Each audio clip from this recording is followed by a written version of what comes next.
Man Visible and Invisible by Charles Webster Leadbeater. Introduction. Charles Webster Leadbeater, 1854 to 1934, was a British theosophist, clairvoyant, and author whose works have significantly influenced Western esoteric thought. Originally an Anglican priest, Leadbeater left the church in pursuit of deeper spiritual truths, joining the Theosophical Society in the late 19th century. Through his extensive studies and reported clairvoyant experiences, he developed a unique perspective on the unseen aspects of reality, particularly focusing on the human aura, astral planes, and spiritual evolution. His writings continue to be studied by those interested in metaphysics, spirituality, and the hidden dimensions of existence. One of his most influential books, Man Visible and Invisible, was first published in 1902 and remains a cornerstone of theosophical literature. In this work, Leadbeater seeks to reveal the hidden structure of human beings beyond the physical form, using clairvoyant vision to describe the different energetic layers of existence. He presents the idea that humans possess various subtle bodies, such as the astral and mental bodies, which reflect their thoughts, emotions, and spiritual development. His descriptions, accompanied by a series of illustrations, offer a vivid depiction of how these energies change over time and under different conditions. A key aspect of Man Visible and Invisible is its focus on the human aura, which Leadbeater claims can be seen by those with developed psychic abilities.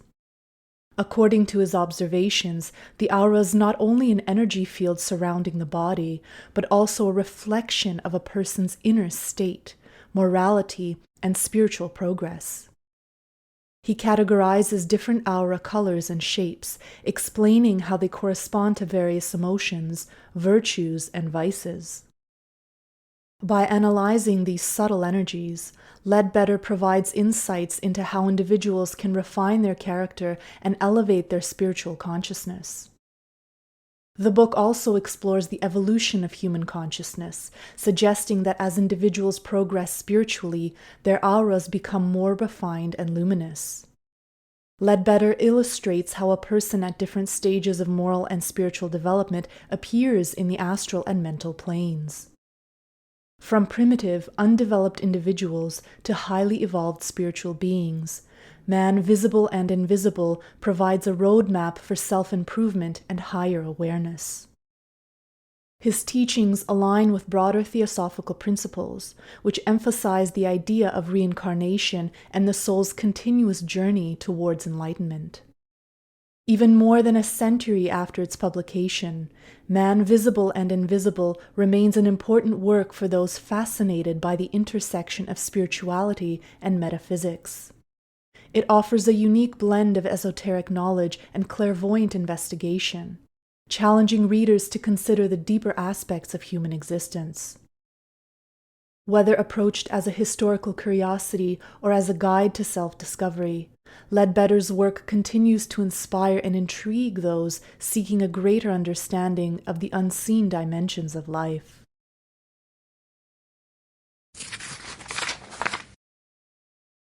Chapter 1. How These Things Are Known. Man is a curiously complex being, and his evolution, past, present, and future, is a study of perennial interest for all those who can see and understand. Through what toilsome eternities of gradual development he has come to be what he is, to what round in the long ladder of his progress he has now attained, what possibilities of further progress the veil of the future conceals from us. These are questions to which few can be indifferent, questions that have been occurring all through the ages to everyone who has thought at all. In the Western world, the answers given have been many and various. There has been much dogmatic assertion based on differing interpretations of alleged revelation. There have been many ingenious speculations, the fruit in some cases of close metaphysical reasoning. But dogmatism meets us with a story, which is on the face of it manifestly impossible, while speculation moves chiefly along entirely materialistic lines and endeavors to arrive at a satisfactory result by ignoring half of the phenomena for which we have to account. Neither dogmatism nor speculation approaches the problem from a practical point of view, as a matter of which can be studied and investigated like any other science. Theosophy comes forward with a theory based upon entirely different foundations. While in no way depreciating the knowledge to be gained either by study of the ancient scriptures or by philosophical reasoning, it nevertheless regards the constitution and the evolution of man as matters not of speculation, but of simple investigation. When so examined, they prove to be parts of a magnificent scheme, coherent and readily comprehensible. A scheme which, while it agrees with and explains much of the old religious teaching, is yet in no way dependent on it, since it can be verified at every step by the use of inner faculties which, though as yet latent in the majority of mankind, have already been brought into working order by a number among our students. For the past history of man, this theory depends not only upon the concurrent testimony of the tradition of earlier religions, but upon the examination of a definite record. A record which can be seen and consulted by anyone who possesses the degree of clairvoyance requisite to appreciate the vibrations of finely subdivided matter upon which it is impressed. For its knowledge as to the future which awaits humanity, it depends, first, upon logical deduction from the character of the progress already made. Second, on direct information supplied by men who've already reached those conditions for which most of us still constitute a more or less remote future. And third, on the comparison which anyone who has the privilege of seeing them may make between highly evolved men at various levels. We can imagine that a child, who did not otherwise know the course of nature, might reason that he would presently grow up and become a man, merely from the fact that he'd already grown to a certain extent and in a certain way, and that he saw around him other children and young people at every stage of growth between his own and the adult level. The study of the condition of man at present time, of the immediate methods of his evolution, and of the effect upon that evolution of his thoughts, emotions, and actions, all this is regarded by theosophical students as a matter of the application of well-known laws as a broad general principle, and then of careful observation, of painstaking comparison of many cases in order to comprehend the detailed workings of these laws. It is, in fact, simply a question of sight, and this book is published in the hope, first, that it may help earnest students who do not yet possess this sight to realize how the soul and its vehicles appear when examined by its means. And second, that the persons who are now beginning to exercise this vision more or less perfectly may by it be helped to understand the meaning of what they see. I'm perfectly aware that the world at large is not yet convinced of the existence of this power of clairvoyant sight. But I also know that all who have really studied the question have found the evidence for it irresistible.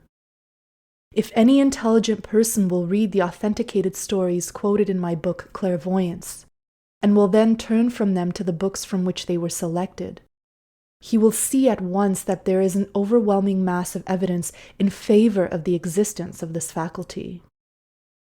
To those who themselves can see, and are daily in the habit of exercising this higher vision in 100 different ways, the denial of the majority that such sight is possible naturally seems ridiculous. For the clairvoyant, the question is not worth arguing. If a blind man came up to us and assured us that there was no such thing as ordinary physical sight, and that we were deluded in supposing that we possessed this faculty, we, in our turn, should probably not feel it worth while to argue at great length in defense of our supposed delusion. We should simply say, I certainly do see, and it's useless to try to persuade me that I do not. All the daily experiences of my life show me that I do. I decline to be argued out of my definite knowledge of positive facts. Now, this is precisely how the trained clairvoyant feels when ignorant people serenely pronounce that it's quite impossible that he should possess a power which he is at that very moment using to read the thoughts of those who deny it to him. I'm not attempting, therefore, in this book to prove that clairvoyance is a reality. I take that for granted, and proceed to describe what is seen by these means. Neither will I here repeat the details given in the little book which I have mentioned as to the methods of clairvoyance, but will confine myself to such a brief statement of the broad principles of the subject as is absolutely necessary, in order that this book shall be comprehensible to one who has not studied other theosophical literature.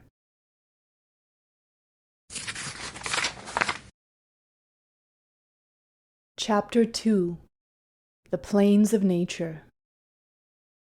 The first point which must be clearly comprehended is the wonderful complexity of the world around us. The fact that it includes enormously more than comes within the range of ordinary vision. We're all aware that matter exists in different conditions, and that it may be made to change its conditions by variation of pressure and temperature. We have the three well-known states of matter: solid, liquid, and gaseous. It's the theory of science that all substances can, under proper variation of temperature and pressure, exist in all these conditions. Occult chemistry shows us another and higher condition than the gaseous, into which all substances known to us can also be translated or transmuted. To that condition we've given the name of etheric. We may have, for example, hydrogen in an etheric condition instead of as a gas. We may have gold, silver, or any other element either as a solid, liquid, or gas, or in this other higher state which we call etheric. In ordinary science, we speak of an atom of oxygen, an atom of hydrogen, an atom of any of the substances which chemists call elements, with the theory that an element is something that cannot be further reduced, and that each of these elements has its own atom. An atom, as we may see from the Greek derivation of the word, means that which cannot be cut or further subdivided. Occult science has always taught that these so-called elements are not, in the true sense of the word, elements at all. What we call an atom of oxygen or hydrogen can, under certain circumstances, be broken up. By repeating this breaking up process, it's found that there's one substance at the back of all substances, and different combinations of its ultimate units give us what in chemistry are called atoms of oxygen, hydrogen, gold, silver, lithium, platinum, etc. When these are all broken up, we get back to a set of units that are all identical, except that some of them are positive and some negative. The study of these units and of the possibilities of their combination is in itself one of the most enthralling subjects of interest. Even these, however, are found to be units only from the point of view of our physical plane. That is to say, there are methods by which even they can be subdivided. When they are so broken up, they give us matter belonging to a different realm of nature. Yet this higher matter is also not simple but complex, and we find that it exists in a series of states of its own, corresponding fairly to the states of physical matter which we call solid, liquid, gaseous, or etheric. Again, by carrying on our process of subdivision far enough, we reach another unit, the unit of that realm of nature to which occultists have given the name astral world. Then the whole process may be repeated, for by further subdivision of that astral unit, we find ourselves dealing with another, still higher and more refined world, though a world that is still material. Once again, we find matter existing in definitely marked conditions, corresponding at that much higher level to the states with which we are familiar. The result of our investigations brings us once again to a unit, the unit of this third great realm of nature, which in theosophy we call the mental world. So far as we know, there's no limit to this possibility of subdivision, but there is a very distinct limit to our capability of observing it. However, we can see enough to be certain of the existence of a considerable number of these different realms, each of which is in one sense a world in itself, though in another and wider sense, all are parts of one stupendous whole. In our literature, these different realms of nature are frequently spoken of as planes, because, in our study, it's sometimes convenient to imagine them as one above the other, according to the different degrees of density of the matter of which they are composed. It will be seen that in the accompanying diagram, Plate 2, they are drawn in this way. However, it must be carefully borne in mind that this arrangement is adopted merely for convenience and as a symbol, and that in no way represents the actual relations of these various planes. They must not be imagined as lying above one another like the shelves of a bookcase, but rather as filling the same space and interpenetrating one another. It's a fact well known to science that even in the hardest substances, no two atoms ever touch one another. Each atom always has its field of action and vibration, and every molecule, in turn, has its larger field, so that there's always space between them under any possible circumstances.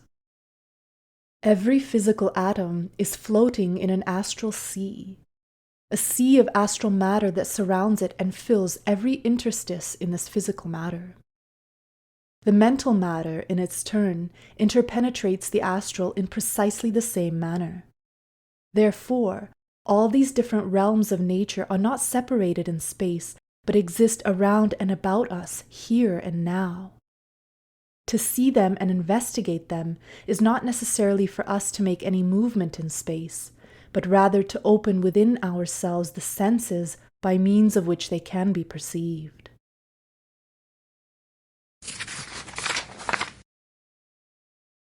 Chapter 3. Clairvoyant Sight. This brings before us another very important consideration.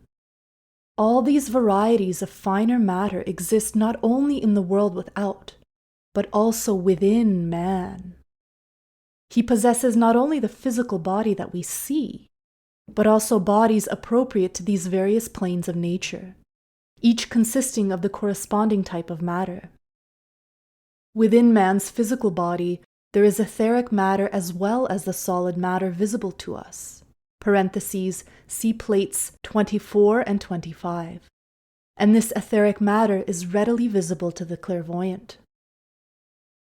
In the same way, a more highly developed clairvoyant, capable of perceiving the more refined astral matter, sees the man represented at that level by a mass of that matter, which is, in reality, his body or vehicle concerning that plane. The same principle applies to the mental plane.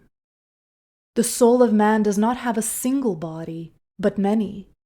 For when sufficiently evolved, he's able to express himself on all these different levels of nature. Therefore, he is provided with a suitable vehicle of the matter belonging to each, through which he receives impressions from the world to which they correspond. We must not assume that man creates these vehicles for himself in the course of his future evolutions, for every man possesses them from the beginning, though he may not be conscious of their existence. We constantly use this higher matter within ourselves, even unconsciously.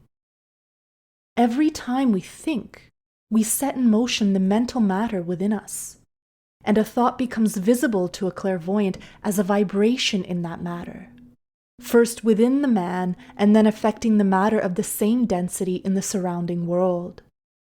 However, before this thought can be effective on the physical plane, it must be transferred from the mental matter into astral matter.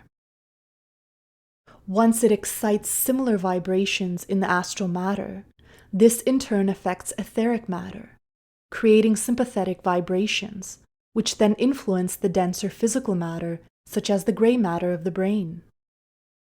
Thus, every time we think, we undergo a much longer process than we realize, just as every time we feel something, we go through an unconscious process.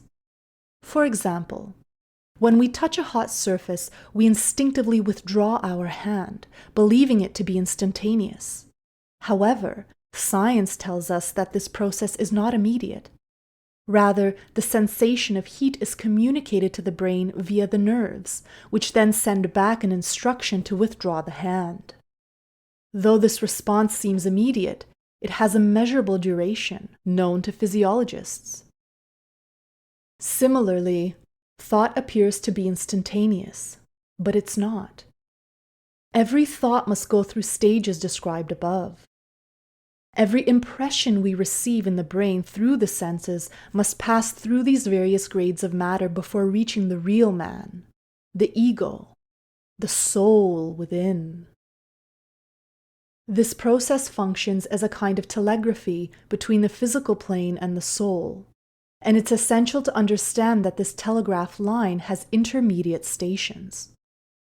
Impressions can be received not only from the physical plane, but also from the astral and mental planes. Astral matter within a man can receive vibrations from etheric matter and transmit them to the mental matter. But it can also receive impressions from the surrounding astral plane and relay those through the mental body to the real man. Thus, one may use the astral body to receive impressions from the astral world, and the mental body to obtain information from the mental world. However, to do this, he must learn to focus his consciousness in his astral or mental body, just as it's now focused in the physical brain. This subject is extensively covered in my book Clairvoyance, so I need only briefly mention it here. It should always be remembered that all this is a matter of direct knowledge, and certainly for those who study it, even though it's presented to the world as a hypothesis. Anyone approaching this subject for the first time should recognize that this does not demand faith in miracles, but simply invites investigation into a systematic process. Higher grades of matter follow an orderly sequence from those already known to us. Though each plane can be regarded as a world in itself, the whole is, in reality, one great world, visible in its entirety only to the highly developed soul. To help us grasp this concept, let us consider an illustrative example. Suppose that, instead of our current sight, we had a visual apparatus arranged differently. In the human eye, we have both solid and liquid matter. Now imagine that these two types of matter could receive separate impressions, but only from corresponding external matter. Suppose also that among men, some possessed one type of sight and some another. Consider how incomplete their understanding of the world would be. Imagine them standing on the seashore. One, capable of seeing only solid matter, would be utterly unaware of the ocean before him. Instead, he would perceive the vast cavity of the ocean bed with its various features. Fishes and other marine creatures would appear to be floating in the air above this immense valley. Clouds would be invisible to him since they consist of liquid matter, and the sun would always seem to be shining during the daytime.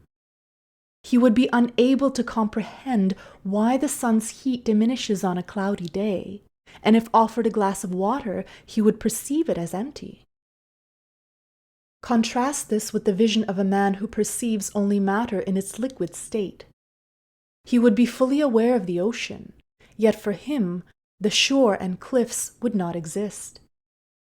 While he would clearly see the clouds, the landscape beneath them would remain almost invisible. Similarly, when looking at a glass of water, he would be unable to see the vessel itself and would therefore struggle to understand how the water maintains the distinct shape imposed by the invisible glass. Now, imagine that these two individuals, standing side by side, each describing the landscape as they perceive it, each utterly convinced that their vision represents the only reality, and that anyone claiming to see something different must be either delusional or deceptive. We may find amusement in the incredulity of these hypothetical observers, yet it's remarkably difficult for the average person to grasp that, in relation to the vastness of all that exists, their own power of vision is far more limited than that of these two imagined men within these respective realities. Moreover, people tend to dismiss those who claim to perceive beyond their own limitations, assuming such accounts to be mere products of imagination. One of the most common mistakes we make is to assume that the boundaries of our perception define the entirety of existence. Yet, scientific evidence leaves no room for doubt. The range of vibrations to which our senses respond is infinitesimally small compared to the full spectrum of possibilities. A clairvoyant is simply someone who has developed the ability to attune to an additional octave within the immense range of potential vibrations, thereby perceiving more of the world than those whose senses remain confined to their usual limits.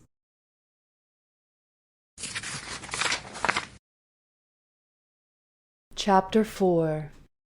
Man's Vehicles. If we turn to Plate 2, we shall see there a diagram of these planes of nature, and we shall also observe the names which have been employed to designate the vehicles or bodies of man which correspond to them. It will be noticed that the names used in theosophical literature for the higher planes are derived from Sanskrit, for in Western philosophy we have as yet no terms for these worlds composed of finer states of matter. Each of these names has its special meaning, though in the case of higher planes it indicates only how little we know of those conditions. Nirvana has for ages been the term employed in the East to convey the idea of the highest conceivable spiritual attainment. To reach nirvana is to pass beyond humanity, to gain a level of peace and bliss far above earthly comprehension. So absolutely is all that is earthly left behind by the aspirant who attains its transcendent glory, that some European Orientalists fell at first into the mistake of supposing that it was an entire annihilation of man, an idea than which nothing could be more utterly the opposite of truth. To gain the full use of the exalted consciousness of this exceedingly elevated spiritual condition is to reach the goal appointed for human evolution during this eon or dispensation, to become an adept, a man who is something more than man.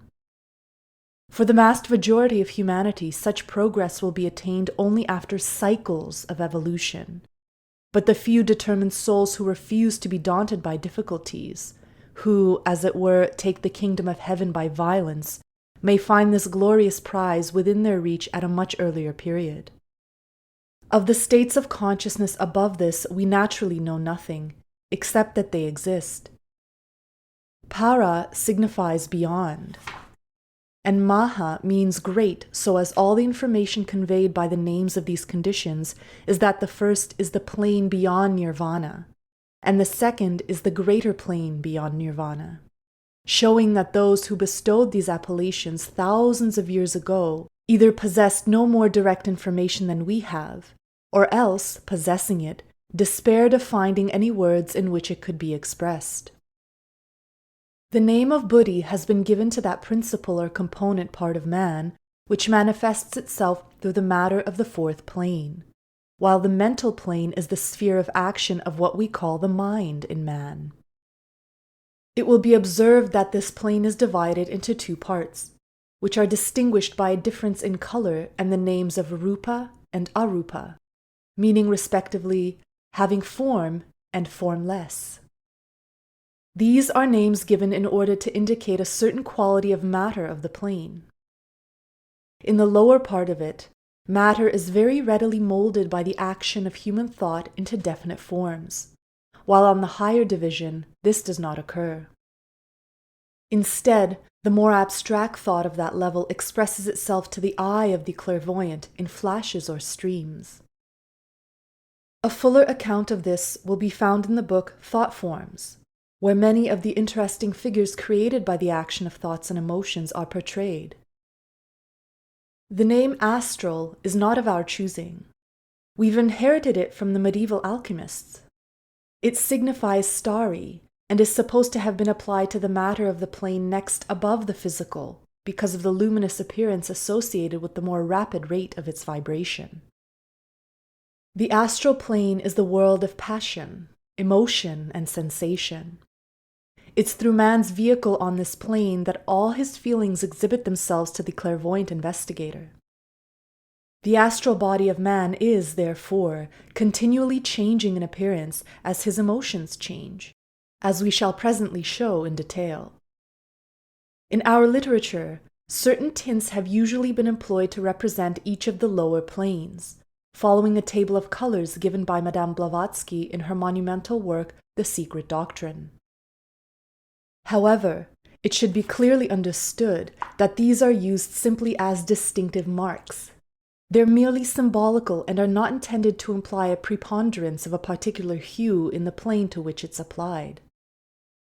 All known colors, and many that are presently unknown to us, exist upon each of these higher planes of nature. However, as we rise from one stage to another, we find them ever more delicate and more luminous, so that they might be described as higher octaves of color. An attempt is made to indicate this in our illustrations of the various vehicles appropriate to these planes, as will be seen later. It will be noticed that the number of planes is 7, and that each of them, in turn, is divided into 7 subplanes. This number, 7, has always been considered holy and occult because it's found to underlie manifestation in various ways. In the lower planes, which are within the reach of our investigation, the 7-fold subdivision is very clearly marked. All indications seem to warrant the assumption that in those higher realms, which are as yet beyond our direct observation, a similar arrangement exists, allowing for differences in conditions. As man learns to function in these higher types of matter, he finds that the limitations of lower life are transcended and fall away one by one. He finds himself in a world of many dimensions instead of just 3, and that fact alone opens up a whole series of entirely new possibilities in various directions. The study of these additional dimensions is one of the most fascinating subjects imaginable. Short of actually gaining the sight of other planes, there's no method by which so clear a conception of astral life can be attained as through the realization of the 4th dimension. It's not my objective at the moment to describe all that is gained by the wonderful extension of consciousness that belongs to these higher planes. Indeed, I've already done so to some extent in a previous book. For now, we need to refer only to one line of investigation, that which is connected with the constitution of man and how he came to be what he is. The history of his earlier evolution can be obtained by examining those ineffaceable records of the past, from which all that has happened since the solar system came into existence may be recovered. These records allow events to pass before the mind's eye, so that the observer sees everything as though he'd been present when it occurred. Additionally, there's the enormous advantage of being able to hold any single scene for careful examination, or to pass through a whole century of events in mere moments if desired. This wonderful reflection of the divine memory cannot be consulted with perfect certainty below the mental plane. Therefore, for a thorough reading of this earlier history, the student must at least have learned to use with freedom the senses of his mental body. If he's fortunate enough to have under his control the faculties of still higher causal body, his task will be even easier. The question of these records has been more fully dealt with in Chapter 7 of my little book on clairvoyance, to which the reader may be referred for further details.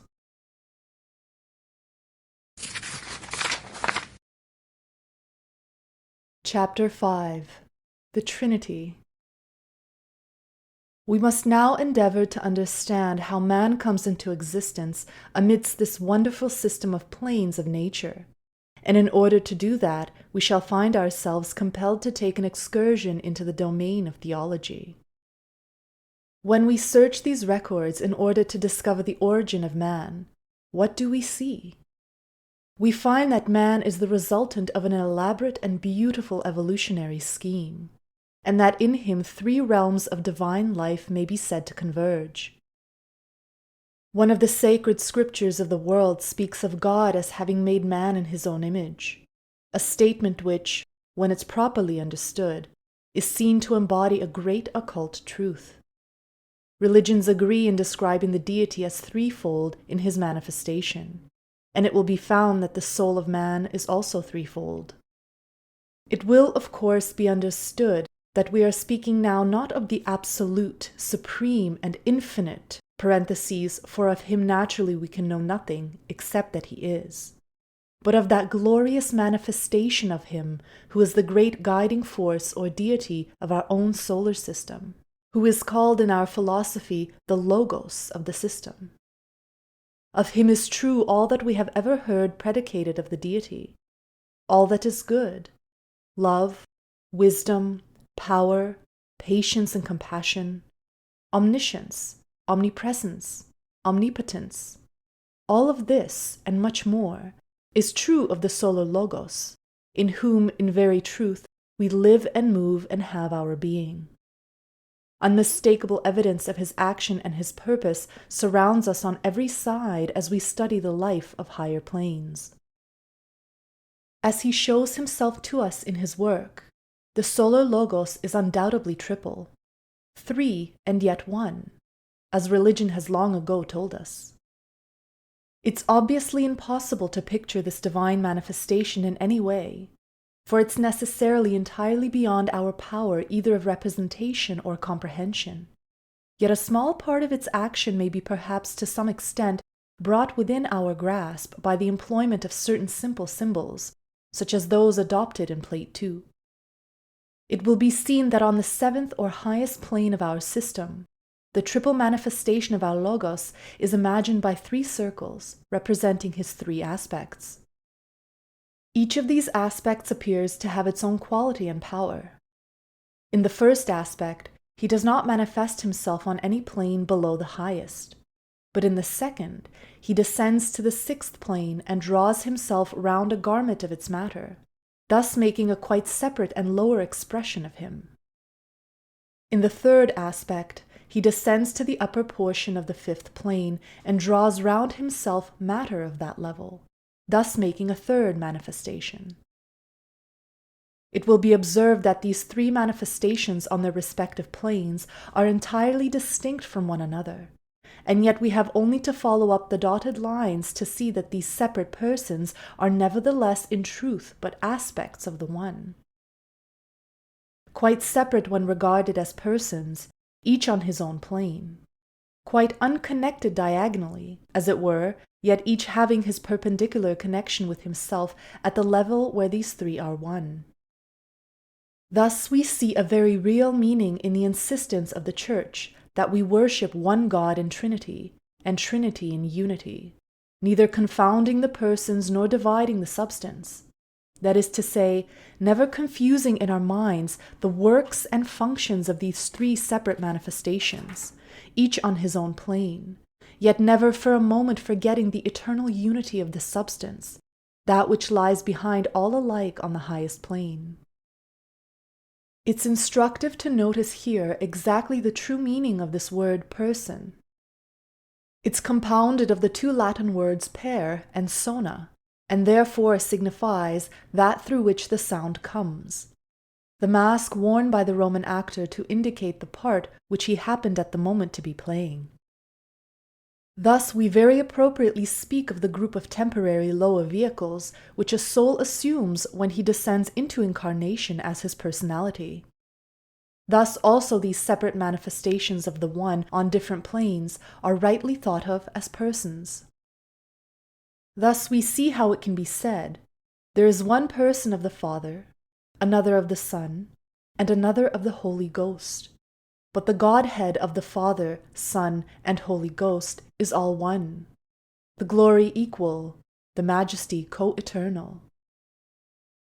Truly the manifestations are distinct, each on its own plane, and consequently one appears lower than another. Yet we have only to look back to the seventh plane to realize that in this Trinity none is afore or after another. None is greater or less than another, but the whole three persons are co-eternal together and co-equal. So also every person by himself is God and Lord, and yet they are not three Lords, but one Lord. See also how clear and luminous become many of the statements concerning the second aspect and his descent into matter. There's another and far wider meaning of this, as will be seen in Plate 3. But what is true of that grander descent is also true of this. For when we think of the aspect on the higher plane as the essential Godhead ensouling the manifestation in matter relatively lower, though still high above our ken, we see how he is God, of the substance of his Father, begotten before the world, but man, of the substance of his mother, born in the world. For an aspect of the divine he existed before the solar system, but his manifestation in the matter of the sixth plane took place during the life of that system. So, although he be God and man, yet he is not two, but one with Christ. One not by conversion of the Godhead into flesh, but by taking of the manhood into God. One that is not only because of the essential unity, but because of the glorious power of drawing back into himself all that has been acquired by the descent into lower matter. But this belongs more especially to that greater descent illustrated for us in Plate 3. The greatest schism which has ever occurred in the Christian Church was that between the Eastern and Western branches, the Greek Church and the Roman.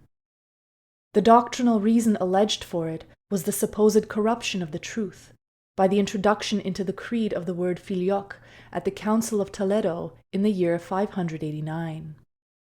The question at issue was whether the Holy Ghost proceeded from the Father alone or from the Father and the Son. Our diagram enables us to see what was the point at issue. And furthermore, it shows, curiously enough, that both parties were right, and that if they had only clearly understood the matter, there need have been no schism at all.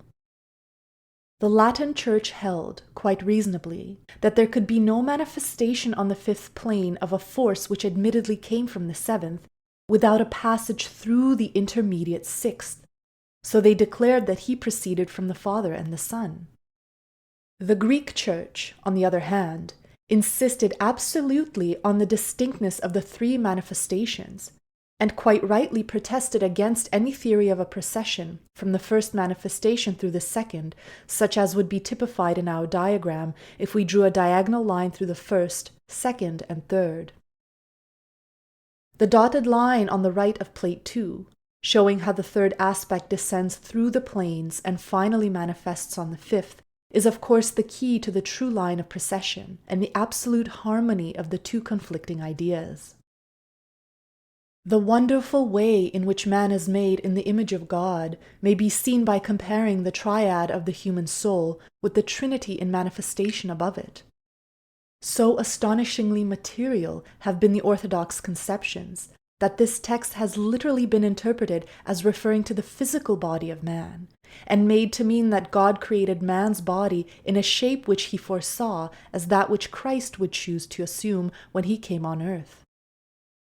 A glance at Plate 2 shows us at once the true meaning of these words. Not the physical body of man, but the constitution of his soul, reproduces with marvelous exactitude the method of divine manifestation. Just as three aspects of the divine are seen on the seventh plane, so the divine spark of the spirit in man is seen to be triple in its appearance on the fifth. In both cases, the second aspect is able to descend one plane lower, and to clothe itself in the matter of that plane. In both cases, the third aspect is able to descend two planes and repeat the process. So in both cases, there's a Trinity in unity, separate in its manifestations, yet one in the reality behind. Each of these three aspects or persons or manifestations of the Logos has an especial part to play in the preparation and development of the soul of man. What these parts are, we shall endeavor to make clear by the help of the diagram given on Plate 3. The horizontal subdivisions indicate the planes, precisely as in Plate 2, and above them will be seen three symbols belonging to the series described by Madame Blavatsky in The Secret Doctrine. The highest represents the first aspect of the Logos, and bears only a central dot, signifying the primary manifestation in our system. The second aspect of the Logos is symbolized by a circle divided by a diameter, showing the dual manifestation which is always associated with the second person of any trinities, while the lowest circle contains the Greek cross, one of the most usual symbols of the third aspect.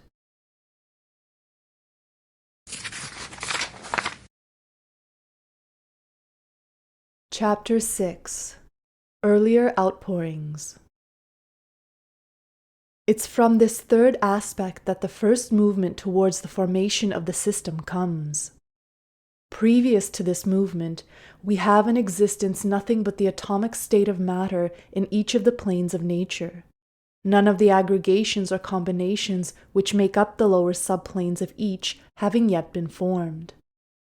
But into this sea of virgin matter, the true Virgin Maria, pours down the Holy Spirit, the life-giver, as he is called in the Nicene Creed. By the action of his glorious vitality, the units of matter are awakened to new powers and possibilities of attraction and repulsion, and thus the lower subdivisions of each plane come into existence. This process is symbolized in the diagram by a line descending from the lowest circle straight through all the planes, growing broader and darker as it comes, to show how the divine spirit becomes more and more veiled in matter as it descends. At its lowest point, many are quite unable to recognize it as divine at all, yet the living force remains present, even when most strictly confined in its lower forms. Into this matter thus vivified, the second great outpouring of the divine life descends. Thus, the second person of the Trinity takes form not of the virgin or unproductive matter alone, but of the matter already instinct and pulsating with the life of the third person. Both the life and matter surround him as a vesture, and thus, in very truth, he is incarnate of the Holy Ghost and Virgin Mary, which is the true rendering of a prominent passage in the Christian Creed. Very slowly and gradually, this resistless flood pours down through the various planes and kingdoms, spending in each of them a period equal in duration to one entire incarnation of a planetary chain. Measured by our perception of time, this period would span many millions of years. This flood is symbolized in Plate 3 by the line which, starting from the second of the circles, sweeps down the left-hand side of the oval, gradually darkening as it approaches its nadir. After passing that point, it commences its upward arc and rises through the physical, astral, and lower mental planes until it meets the third great outpouring, which is typified by the line starting from the highest circle and forming the right-hand side of the great oval. Of this meeting we shall say more hereafter. For the moment, let us turn our attention to the descending arc. To aid our comprehension, let us refer to Plate 4. Although this diagram looks different, it in fact corresponds closely with Plate 3. The variously colored column on the left side is identical with the downward sweeping curve in Plate 3, and all the pyramidal figures that compose the rest of the diagram simply represent the earlier part of the upward curve on the right of Plate 3, depicted at various stages of its growth. At different stages of its descent, this force is referred to by different names. As a whole, it's often called monadic essence, especially when clothed only in the ultimate matter of the various planes. However, when on its downward course, it energizes in the matter of the higher part of the mental plane. It's known as the first elemental kingdom. After spending a whole chain period in that evolution, it descends to the lower or rupa levels of the same plane, where it ensouls the second elemental kingdom for another chain period. Its next eon is spent on the astral level, where it's called the third elemental kingdom, or often simply elemental essence of the astral plane. At both of these stages, this force is closely connected with humanity, as it significantly contributes to the composition of human vehicles and influences thought and action. However, this subject is beyond our present discussion. For a detailed exploration of the role of the desire elemental and the mental elemental in human development, readers should consult other theosophical works, including The Other Side of Death, which contains a chapter on the desire elemental. When this great life wave of divine force reaches the lowest point of its destined course, it becomes immersed in physical matter. At this stage, and for some time after beginning its long upward journey, it energizes or ensouls the mineral kingdom of the planetary chain it inhabits at the moment. During this phase, it has sometimes been referred to as the mineral monad. Similarly, at later stages of its evolution, it has been named the vegetable monad and the animal monad. However, these titles can be misleading, as they may suggest that a single great monad animates an entire kingdom. Even when this monadic essence first comes before us, in the earliest of the elemental kingdoms, it's already not one monad, but many. Not one great life stream, but many parallel streams, each possessing characteristics of its own. The whole scheme tends increasingly toward differentiation, and as these streams descend from kingdom to kingdom, they divide and subdivide more and more. It may be that there's a point before all this evolution at which we may think of the great outpouring as homogeneous, though no man has ever seen it in that condition. At the conclusion of the first great stage of evolution, it's finally divided into individualities, each man being a separate soul, though as yet an undeveloped soul. Now, at all points between these two extremes, its condition is something intermediate. There's always subdivision, but it's not yet carried to the point of individualization. It must never be forgotten that we are dealing all the while with the evolution of the ensouling force or life, and not of the outward form. This ensouling energy evolves by means of the qualities acquired in physical incarnation. In the vegetable kingdom, for example, we've not a soul for one plant, but one group soul for an enormous number of plants, perhaps in some cases for a whole species. In the animal kingdom, this subdivision has proceeded much further. Though it may still be true among low forms of insect life that one soul animates many millions of bodies, in the case of the higher animals, a comparatively small number of physical forms are the expression of one group soul.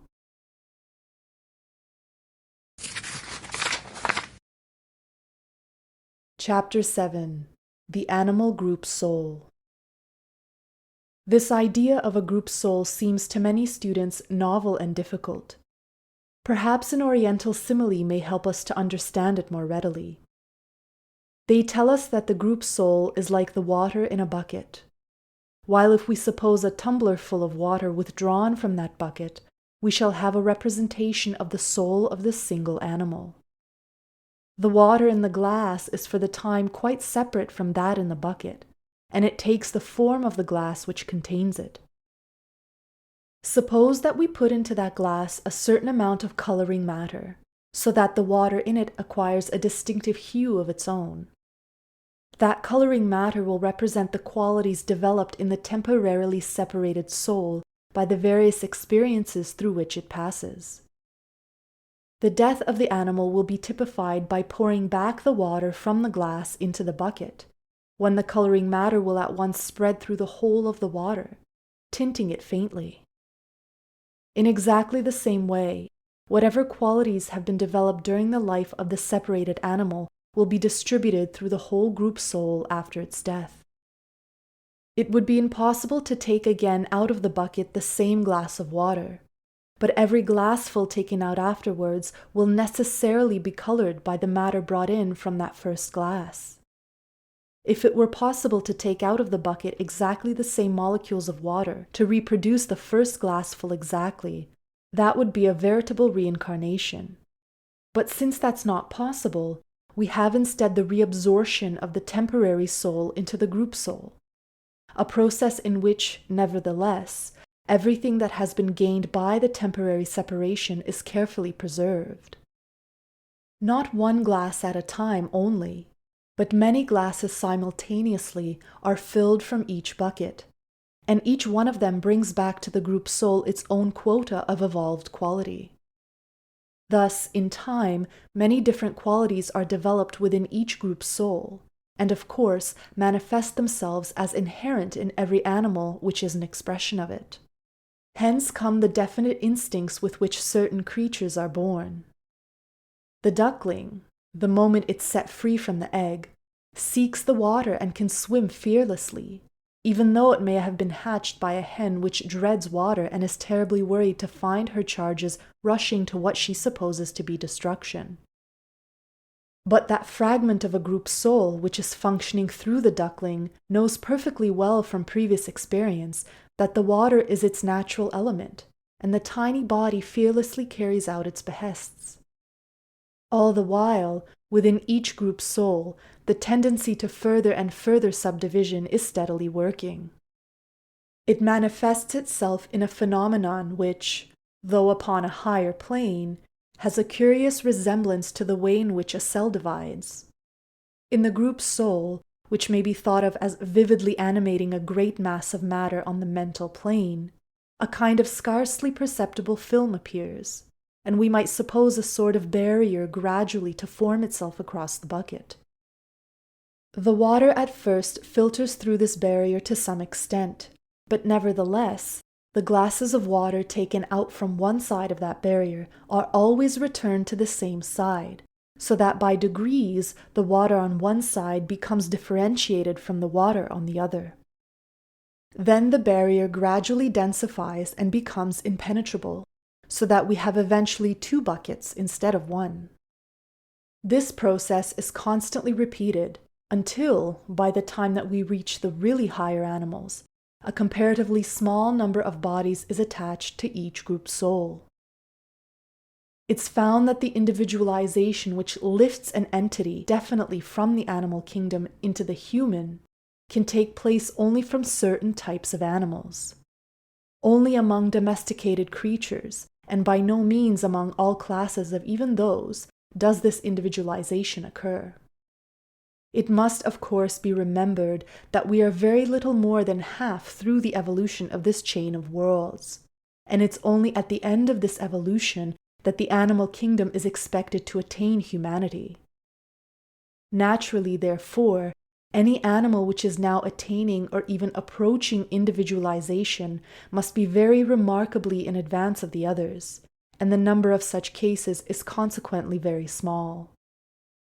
Still, they do occasionally occur, and they are of extreme interest to us as indicating the manner in which we ourselves came into existence in the remote past.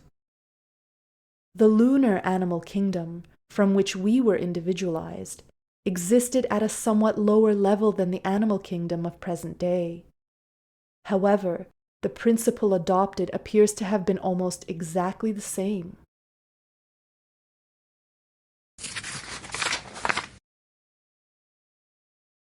Chapter 8. The Upward Curve. Before explaining this in detail, we must refer once more to Plate 4.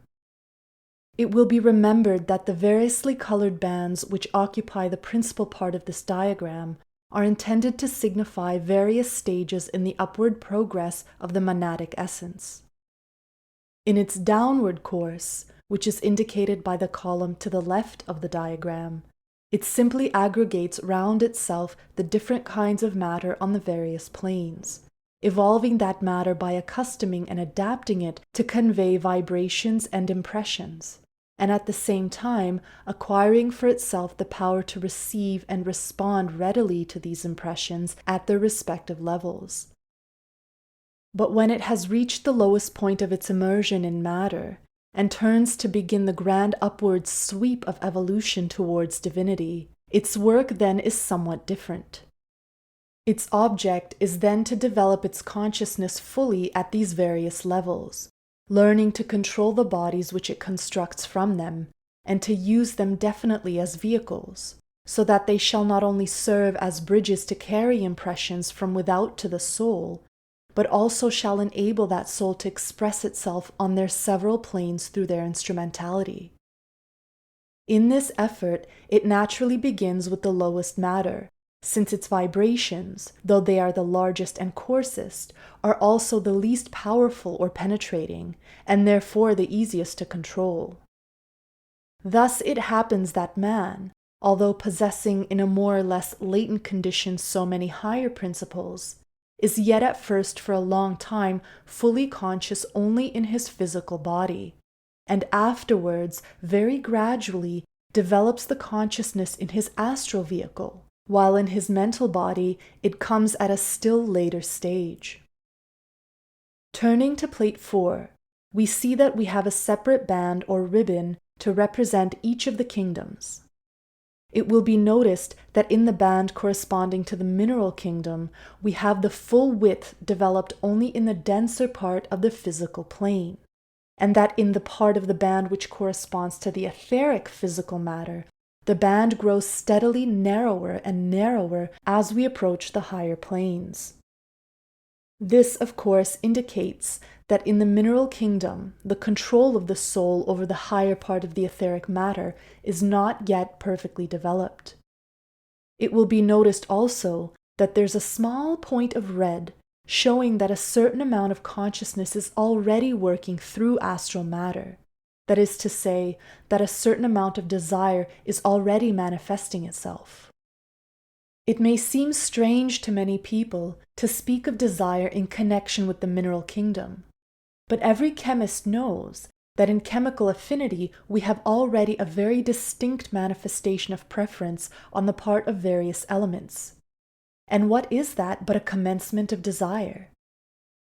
One element has so strong a desire for the company of another that it will instantly forsake, in order to join it, any other substance with which it happens to be in association. Indeed, it's by means of our knowledge of these likes and dislikes of the various elements that we obtain various gases when we want them. For example, oxygen and hydrogen are combined in water. But if we throw sodium into the water, we find that oxygen likes sodium better than hydrogen, and promptly deserts the latter to combine with the former. So we have a compound called sodium hydroxide instead of water, and the released hydrogen escapes. Or if we put zinc fillings into diluted hydrochloric acid, which is hydrogen combined with chlorine, we find that the chlorine proceeds to abandon the hydrogen in order to join the zinc, so that zinc chloride remains while hydrogen is given off and may be collected. So it will be seen that we are justified in speaking of the action of desire in the mineral kingdom. If we now look at the band which symbolizes the vegetable kingdom, we see that it's full of width not only in the dense physical, but also in the etheric part. We shall see also that the point typifying desire is more fully developed, betokening a far greater capacity of utilizing the lower astral matter. Those who've studied botany will be aware that likes and dislikes, that is to say, forms of desire, are very much more prominent in the vegetable world than in the mineral, and that many plants exhibit a great deal of ingenuity and sagacity in attaining their ends, limited though these ends may be from our point of view. When we turn to the band representing the animal kingdom, we find that consciousness has advanced much further. It will be noticed that the band is of full width not only through the whole of the physical plane, but in the lowest subplane of the astral as well, showing that the animal is capable to the fullest possible extent of experiencing lower desires, although the rapid narrowing of the band as we reach the higher subplanes proclaims that this capacity for higher desires is much more limited. Still, it does exist. And so it happens that in exceptional cases he may invest an exceedingly high quality of affection or devotion. It will be observed also that the band representing the animal kingdom ends in a point of green, signifying that at this stage there's already a development of intelligence, employing mental matter for its manifestation. At one time, it used to be supposed that reason was the quality which distinguished man from animals, that he possessed this faculty, while they only had instinct. As regards the higher domestic animals, however, that is certainly a mistake. Anyone who's kept a dog or cat and made a friend of him will surely have observed that such creatures undoubtedly do exercise the power of reason from cause to effect, although naturally the lines along which their reason can work are few and limited, and the faculty itself is far less powerful than ours. In the case of the average animal, the point is quite correctly shown as embracing only the lowest variety of reason, acting in the matter of the lowest subdivision of the mental plane. With the highly developed domestic animal, the point might readily extend even to the highest of the 4 levels, though, of course, it would remain only a point, and by no means the full width of the band.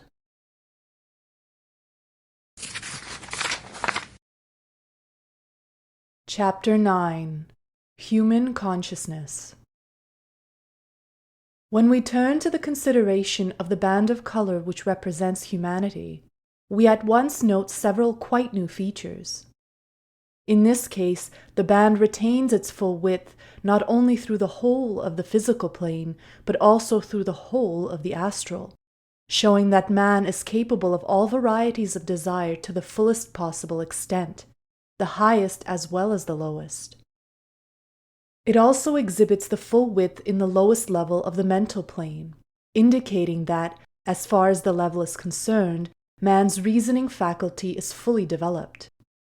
Higher than that, however, the development is not yet full, but an entirely new factor is introduced in the dark blue triangle on the higher mental plane, betokening the possession by the man of a causal body and a permanent reincarnating ego. This blue triangle corresponds to the other triangle in the circle which is seen in Plate 3. In the great majority of mankind, the point which denotes consciousness of any sort upon the higher mental levels does not rise beyond the 3rd or lowest of them. It's only very gradually, as his development progresses, that the ego is able to raise his consciousness to the 2nd or the 1st of these subplanes. It's not, of course, implied that the man can function consciously at these heights as yet. In the most primitive types, desire is still emphatically the most prominent feature, though the mental development has also proceeded to some extent. Such a man during his life has a dim consciousness in his astral body while asleep, and after death, he's very fully conscious and active on the lower astral subplanes. In fact, that lower astral life usually forms nearly the whole of the interval between his incarnations, for as yet he has practically nothing of the life of the heavenly world. The consciousness of man at this level is undoubtedly centered in quite the lower part of the astral body, and his life is principally governed by sensations connected with the physical plane. Ordinary man of our own civilization is still living almost entirely in his sensations, although the higher astral is coming into play. But still, for him, the prominent question which guides his conduct is not in the least what is right or reasonable to do, but simply what he himself desires to do. The more cultured and developed begin to govern desire by reason. That is to say, the center of consciousness is gradually transferring itself from the higher astral to the lower mental. Slowly, as man progresses, it moves up further still, and he begins to be dominated by principle rather than by interest and desire. To be able to use these different bodies as definite vehicles in which the soul can consciously function is another and still greater development. Any fairly advanced and cultured man has consciousness fully developed in the astral body and is perfectly capable of employing it as a vehicle if he were only in the habit of doing so. But to do this, a definite effort would be necessary. The enormous majority of men know nothing at all about the astral body or its uses, and so naturally make no effort of any kind. They have behind them the tradition of the immemorial custom of a long series of lives in which the astral faculties have not been used, for these faculties have been gradually and slowly growing inside a shell, somewhat as a chicken grows inside an egg. The shell is composed of the great mass of self-centered thought in which the ordinary man is so hopelessly entombed. Whatever may have been the thoughts chiefly engaging his mind during the day, he usually continues them when falling asleep, and is thus surrounded by so dense a wall of his own making that he practically knows nothing of what's going on outside.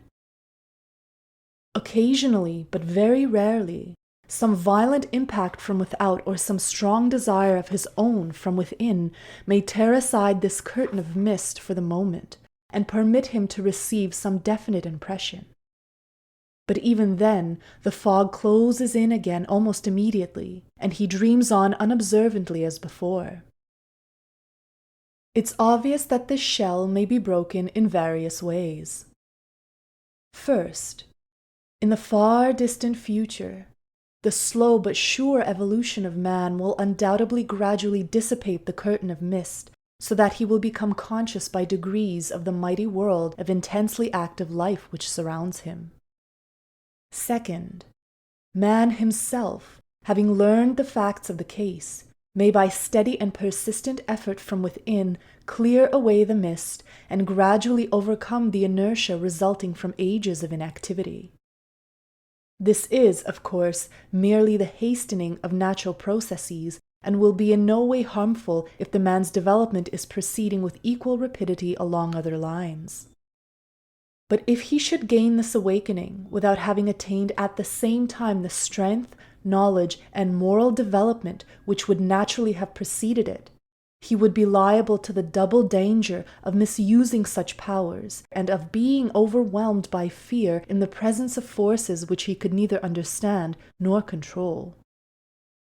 Third, it may happen that some accident or some unlawful use of magical ceremony may so rend the veil that it may never be wholly closed, and then man is left in the terrible condition so well described by Madame Blavatsky in her story A Bewitched Life, or by Bulwer Lytton in his powerful novel Zanoni.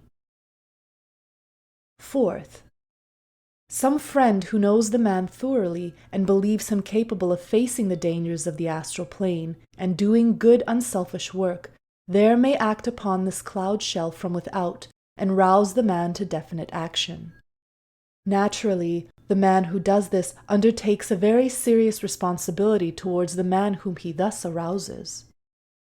The elder worker assumes this responsibility only when, by long and intimate acquaintance, he's become reasonably certain that the younger possesses in some measure all the qualifications mentioned in Chapter 14 of Invisible Helpers. But the need of helpers is so great that every aspirant may be absolutely certain that there will not be a day's delay in arousing him as soon as he's seen to be ready. Meantime, any who feel themselves overlooked have always the resource of adopting the second method to which I referred above. But before doing so, they would be well advised to assure themselves absolutely and beyond any possibility of a doubt that they possess the requisite development along other lines, as otherwise their fall will be speedy and certain. But a great deal of work may be done, and constantly is done, short of this full awakening. A man who falls asleep each night with the definite intention in his mind of doing a certain piece of work will assuredly go and attempt to carry out this intention as soon as he's freed from his physical body. But, having done his best in connection with that particular case, he's almost certain to let the fog close around him once more, simply because he has for ages been unaccustomed to initiate a fresh line of action when functioning apart from the physical brain. Many make a practice of thus ensuring that they may perform at least one helpful action each night, and of course, in many cases, this action is such as to occupy the whole of the time spent in sleep, so that they are practically exerting themselves to the fullest extent possible for them. We should also remember that it's by no means only during sleep that we can give effective help. The strong living thought can be sent out at any moment and can never fail in producing its effect. The difference between the one who has been definitely awakened and one who has not is that, in the case of the former, the curtain of mist has been forever dissipated, while in the latter, it merely opens for the time and shuts down as impenetrably as before.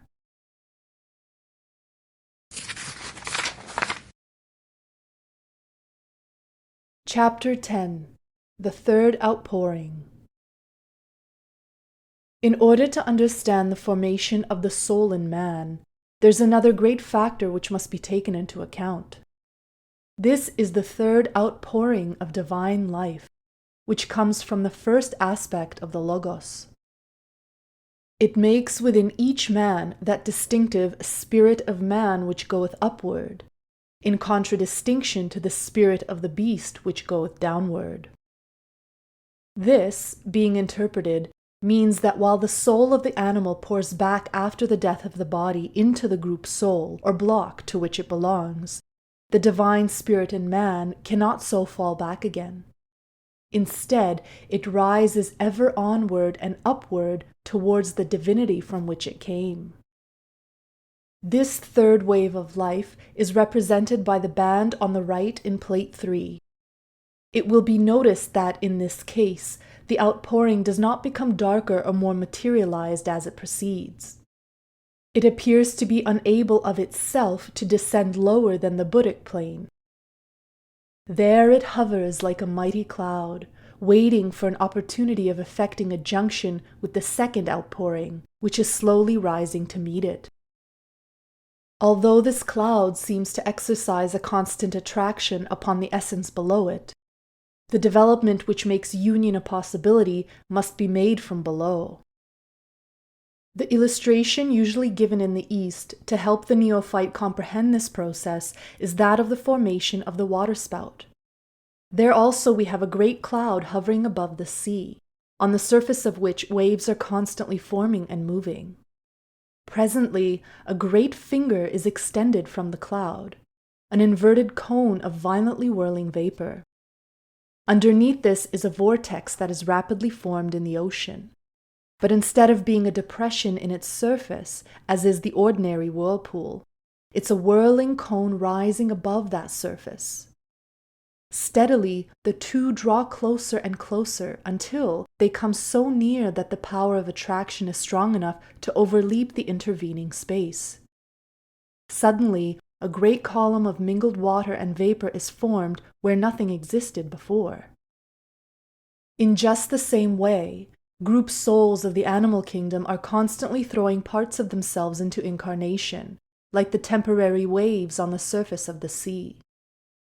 The process of differentiation continues until at last a time comes when one of these waves rises high enough to enable the hovering cloud to effect a junction with it. It's then drawn up into a new existence, neither in the cloud nor in the sea, but between the two, partaking of the nature of both. Thus it's separated from the group soul of which hitherto it has formed a part, and falls back again into the sea no more. Anyone who's made a friend of a really intelligent domestic animal will readily understand how this happens, for he will have seen the intense devotion manifested by the animal for the master whom he loves, and the great mental efforts which he makes to understand his master's wishes and to please him.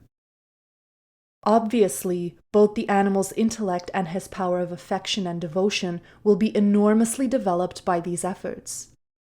The time will come when, in this way, he will raise himself so much above the general level of his group soul that he will absolutely break away from it. In doing so, he becomes a fit vehicle for this third outpouring. By the junction with this outpouring, the individual is formed, which thereafter follows its own course of evolution back again to divinity. It's sometimes asked, why, if the essence was divine in the beginning and returns again to divinity at the end, if the human monad was all wise and all good when it started its long journey through matter, that it was necessary for it to go through all of this evolution, including, as it does, much sorrow and suffering, simply to return to its source in the end. But this question is based on a complete misconception of the facts. When what is sometimes, though perhaps inappropriately, called the human monad came forth from the divine, it was not a monad at all, still less an all-wise and all-good one. There was no sort of individualization in it. It was simply a mass of monadic essence. The difference between its condition when issuing forth and when returning is exactly like that between a great mass of shining nebulous matter and the solar system which it eventually formed out of it. The nebula is beautiful, no doubt, but vague and useless. The sun, formed from it by slow evolution, pours life, heat, and light upon many worlds and their inhabitants. Or we may take another analogy. The human body is composed of countless millions of tiny particles, and some of them are constantly being thrown off. Suppose that it were possible for each of these particles to go through some kind of evolution, by means of which it would, in time, become a human being. We should not say that because it had been, in a certain sense, human at the beginning of that evolution, that it had therefore not gained anything when it reached the end. The essence comes forth as a mere outpouring of force, even though it be divine force.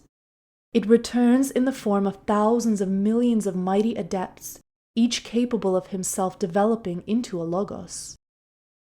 It's this wonderful course of evolution that we shall try to represent, to a certain extent, in our series of illustrations. And though the most that we can do is to endeavor to portray the change which takes place in the various vehicles of man as he develops, it's yet hoped that some idea of the progress may thus be conveyed to those who are as yet unable to see. There's one point in connection with the junction we have been trying to describe that requires further explanation. A curious change has taken place in the position of the monadic essence. All the way through its long ages of evolution in all previous kingdoms, it has invariably been the ensouling and energizing principle, the force behind whatever forms it may have temporarily occupied.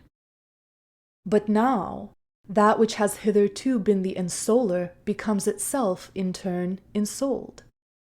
From that monadic essence, which was part of the animal group soul, is now formed the causal body, a splendid ovoid form of living light, into which still more glorious light and life from above has descended, and by means of which that higher life is enabled to express itself as the human individuality. Nor should any think that it's an unworthy goal to reach as a result of so long and weary an evolution, thus to have become a vehicle of this last and grandest outpouring of the divine spirit. For it must be remembered that without the preparation of this vehicle to act as the connecting link, the immortal individuality of man could never come into being. No fragment of the work that has been done through all these ages is lost, and nothing has been useless. For the upper triad, thus formed, becomes a transcendent unity, not by conversion of the Godhead into flesh, but by taking of the manhood into God.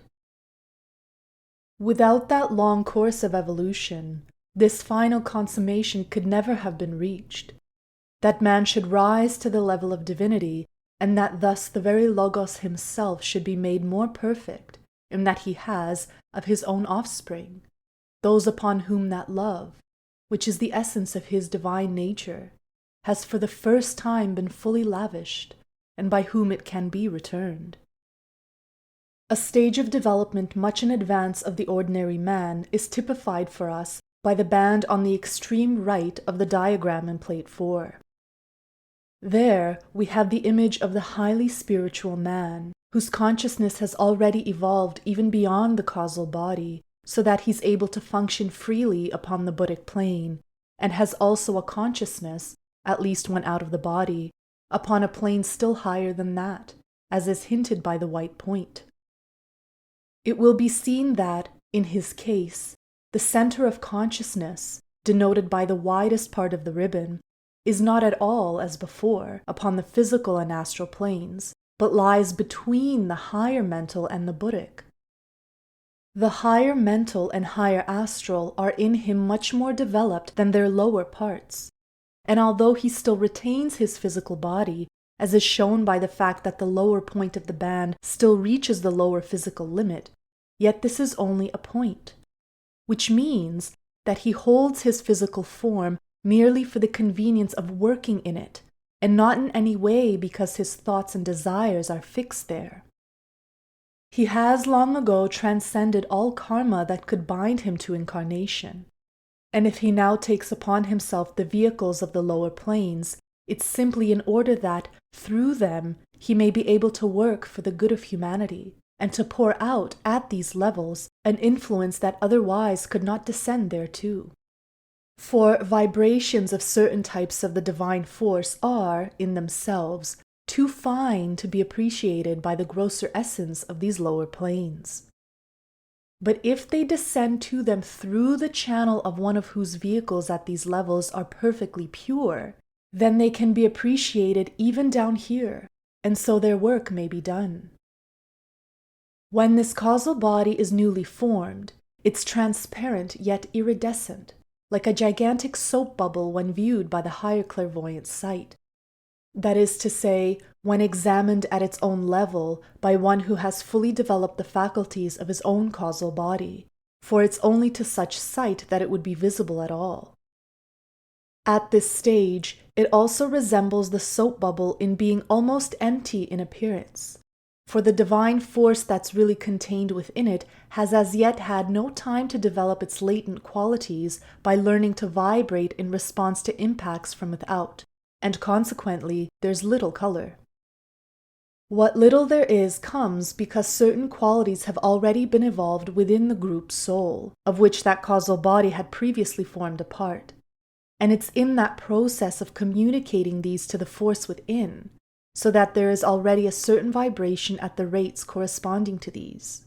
Consequently, faint indications of these rates of vibration are even now observable within the form as dawning gleams of color.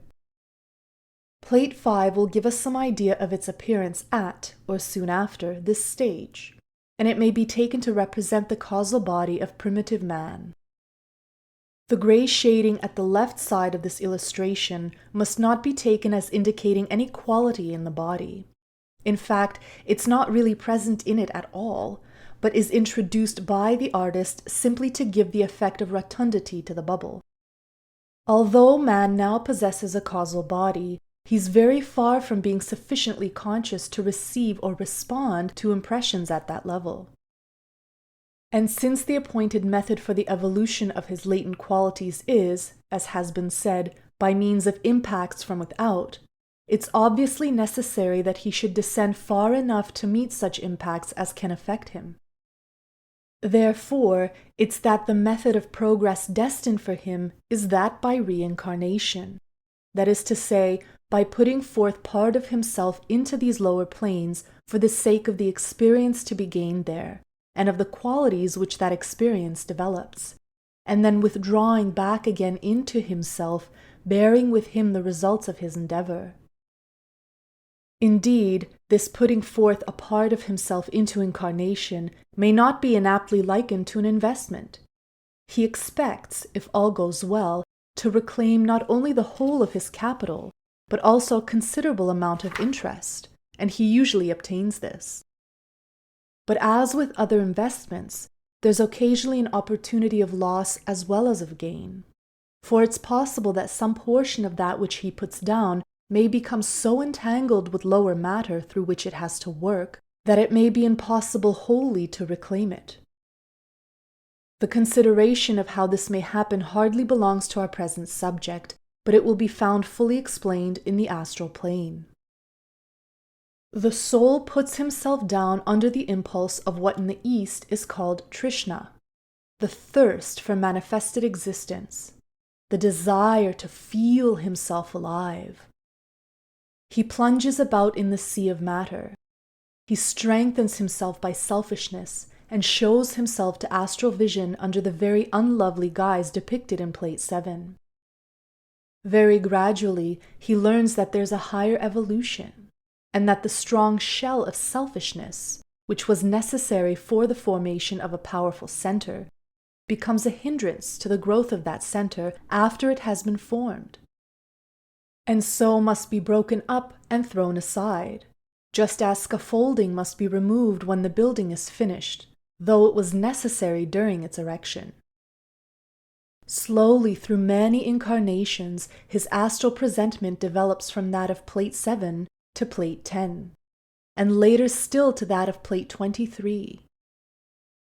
We shall try to follow this evolution and illustrate it at its different stages.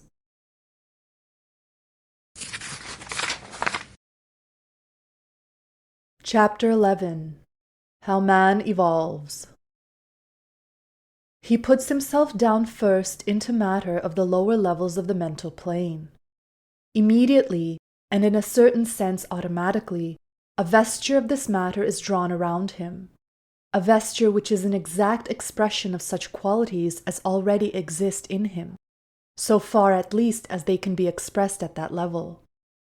For it must never be forgotten that each stage in the descent means submission to limitation, and that consequently no expression of the soul upon any lower level can ever be a perfect expression. It's merely an indication of its qualities, just as a picture painted by an artist is a representation in 2 dimensions of a scene existing, or imagined as existing, in 3 dimensions. The picture represents the scene as nearly as it can be represented on a flat surface by means of perspective. But in reality, almost every line and angle in it must of necessity be unlike the line or angle which it is intended to image. In exactly the same way, the true quality as it exists in the soul cannot be expressed in matter of any lower level. Vibrations of lower matter are altogether too dull and sluggish to represent it. The string is not sufficiently stretched to enable it to respond to the note which resounds from above. It can, however, be tuned to correspond with it in a lower octave, like a man's voice singing in unison with a boy's, expressing the same sound as nearly as the capabilities of the organism permit. Thus, the color which expresses a certain quality in the causal body will express it also in the mind body and even in the astral body, but the color will be less delicate, less luminous and ethereal as we descend. The difference between these octaves of color is very far greater than can be in any way represented upon paper or canvas. We can endeavor to image it only by stages or qualities, for even the next octave above the physical is entirely beyond the conception of our mind as long as it works under the limitation of the physical brain. The lowest astral colors may be thought of as dark and coarse, and they certainly are so as compared to the higher and purer hues, but at least they are luminous in their coarseness. They are not so much a dark color in our ordinary sense of the word, as dimly glowing fire. At each stage as we ascend, we shall find that while the higher matter exhibits a splendid power of expression of the nobler qualities, it gradually loses this power to express some which are lower. Peculiarly unpleasant hues which represent coarse sensuality in the astral body are quite incapable of reproducing themselves in mental matter. It may be objected that this surely should not be so, as a man may undoubtedly have a sensual thought, but this idea does not seem accurately to represent the facts. A man may form a mental image which evokes a sensual feeling in him, but the thought and image will express themselves in astral matter and not in mental. It will leave a very definite impression of its peculiar hue upon the astral body, but in the mental body it will intensify the colors which represent its concomitant mental evils of selfishness, conceit, and deception. These, in their turn, will find no expression whatsoever in the resplendent glory of the causal body, but every intensification of them in the lower vehicle, every indulgence in them down here, tends somewhat to dim the luminosity of the colors representing the development of the opposite virtues in that higher existence which is so much nearer to reality. The process by which these colors are produced works always from below upward. Man feels some impact from without, and in response to it, a wave of emotion of some sort is awakened within him. That means that for the moment, while the emotion endures, the particular type of vibration which represents it is predominant in the astral body, as will presently be shown in our illustrations. After a time, the emotion dies down, and the color corresponding to it fades away, but not entirely. A certain proportion of the matter of the astral body is normally oscillating at the especial rate appropriate to that emotion, and every great outburst of it adds somewhat to this proportion. For example, men have within them a certain amount of irritability, which expresses itself in the astral body as a scarlet cloud. When man manifests that irritability by some special outburst of temper, the whole astral vehicle is temporarily suffused with scarlet. The fit of passion subsides, and the scarlet flush dies away, but it has left its traces behind. For there is a slight permanent addition to the size of the scarlet cloud of irascibility, and the whole matter of the astral body is little more ready than before to respond to the vibration of anger when any opportunity offers. Naturally, exactly the same course is followed in the case of any other emotion, whether it be good or bad, and thus we see the clear manifestation in matter of the moral law, that every time we yield to a passion of any kind, we make it a little more difficult for ourselves to resist its next attack, while every successful effort at its repression makes the next victory easier. The comparatively permanent color in the astral body means a persistent vibration, which in course of time produces its due effect upon the mental body also, creating a vibration of similar character at much higher levels, provided that the vibration is of such character as can be reproduced in that finer matter. It's by the same method of exciting sympathetic vibration that the higher qualities developed by the life on lower planes are gradually built into the causal body itself, though at that level, fortunately for us, only the effect of the loftier emotions can be recorded. So, in the course of his many lives, man develops within himself many qualities, some good, some evil. But while all good development is steadily stored up and accumulated within the causal body, that which is evil can express itself only through lower vehicles, and so is comparatively impermanent. Under the mighty law of divine justice, every man receives absolutely the exact results of his own action, whether it be good or bad. But evil necessarily works out of its effects upon the lower planes, because it's only in the matter of those planes that its vibrations can be expressed, and it has no overtones capable of awakening a response in the causal body. Its force, therefore, is all expended at its own level, and reacts in its entirety upon its creator in his astral and physical life, whether it be in this or in future incarnations. Good action or thought produces its results upon these lower planes too, but in addition to that, it has the immensely higher and permanent effect upon the causal body which is so prominent a factor in the evolution of man. Thus, while all alike produce their results down here, and manifest them in various temporary vehicles, it's the good qualities only which are retained as so much definite gain to the real man. Evil meets him again and again on his successive descents into incarnation, until he has vanquished it, and finally rooted out from his vehicles all tendency to respond to it. Until, in fact, he's no longer liable to be swept away by any passion or desire, but has learned to rule himself from within.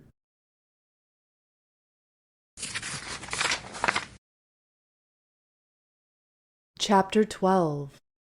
What his bodies show us. This process of learning is a gradual one, and the earlier manifestations of undeveloped man upon the lower planes are by no means beautiful to see. Primitive man whose causal body is represented in Plate 5 would be likely to possess such a mental body as is shown in Plate 6, and an astral body of the type given in Plate 7. It must be understood that all these bodies occupy the same space and interpenetrate one another, so that in looking clairvoyantly at primitive man, we should observe his physical body surrounded by luminous ovoid mist. But that mist would present to us the appearance of Plate 5, Plate 6, or Plate 7, according to the type of clairvoyance which we employ.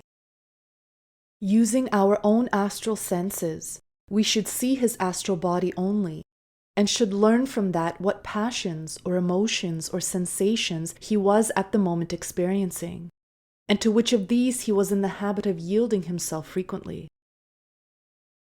This is the field of manifestation of desire, the mirror in which every feeling is instantly reflected, in which even every thought which has in it anything that touches the personal self must express itself. From its material, a bodily form is given to the dark elements which men create and set in motion by evil wishes and malicious feelings. From it also are bodied forth the beneficent elements called into life by good wishes, gratitude, and love. As might naturally be expected, there's little permanence about its manifestations. Its colors, its brilliance, the rate of its pulsations are all changing from moment to moment. An outburst of anger will charge the whole astral body with deep red flashes on a black ground. A sudden fright will instantaneously veil everything in a mist of ghastly, livid gray. Nevertheless, there will be moments when even this fluctuating astral vehicle is comparatively at rest, and it will then show a definite group of colors which retain more or less the same arrangement. Such a moment is that chosen for our illustration in Plate 7, and from this, as we shall presently see, a good deal of information about the man may be obtained. Using our mental sight, it would be the mental body of our primitive friend that we should perceive, and it would probably resemble that illustrated in Plate 6. As far as its colors are the same, this body would agree fairly with the astral in a condition of repose, but it would also be much more than this, for in it would appear whatever might be developed in the man of spirituality and intellectuality. Not much yet, perhaps, in the case of our primitive man, but of considerable importance later on, as we shall see in due course. From this mental body we are therefore able to deduce what kind of man he is, and what sort of use he has made of his life so far in his incarnation. But if we are fortunate enough to be able to apply to the problem the perfect power of vision exercised through our causal body, then what we see is the causal body of primitive man, and from that we know how far his real life as a soul has advanced, and what progress the ego has made in its unfoldment towards divinity. It will be seen that, to the trained clairvoyant, who's able to employ all these various degrees of sight in turn, the entire life of this man in all its stages lies open like a book, for on these higher planes no man can hide or disguise himself. What he truly is seen to be by any unprejudiced spectator. Unprejudiced, I say, because we must never forget that each sees the other through the medium of his own vehicles, and so is somewhat in the position of one looking at a landscape through the colored glass. Until he's learnt to make allowance for this influence, he will be likely to consider as most prominent in man at whom he is looking just those characteristics to which he finds himself most ready to respond. But with a little careful practice, he soon frees himself from the distortion produced by this personal equation, and is able to read clearly and accurately.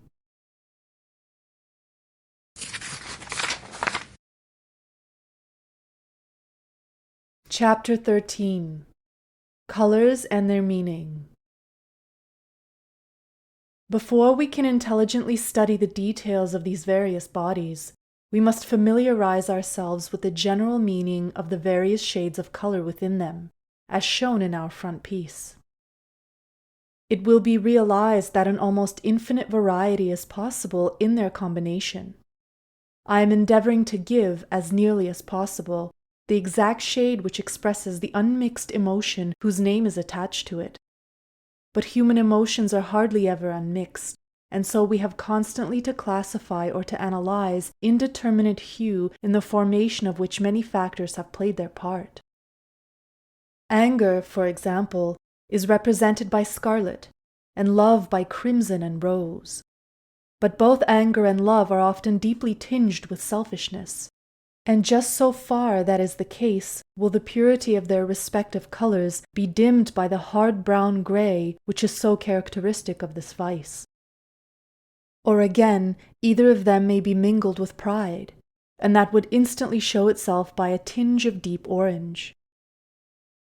Many examples of such commingling and of the resultant shades of color will be seen as we continue our investigation. But our first endeavor must be to learn to read the meaning of the simpler hues. We will give here a list of some of these which are most common. Black. Thick black clouds in the astral body mark the presence of hatred and malice. When a person unhappily gives way to a fit of passionate anger, the terrible thought forms of hate may generally be seen floating in his aura like coils of heavy, poisonous smoke. Red. Deep red flashes, usually on a black ground, show anger, and this will be more or less tinged with brown as there is more or less of direct selfishness in the type of anger. What is sometimes called noble indignation on behalf of someone oppressed or injured may express itself in flashes of brilliant scarlet on the ordinary background of the aura.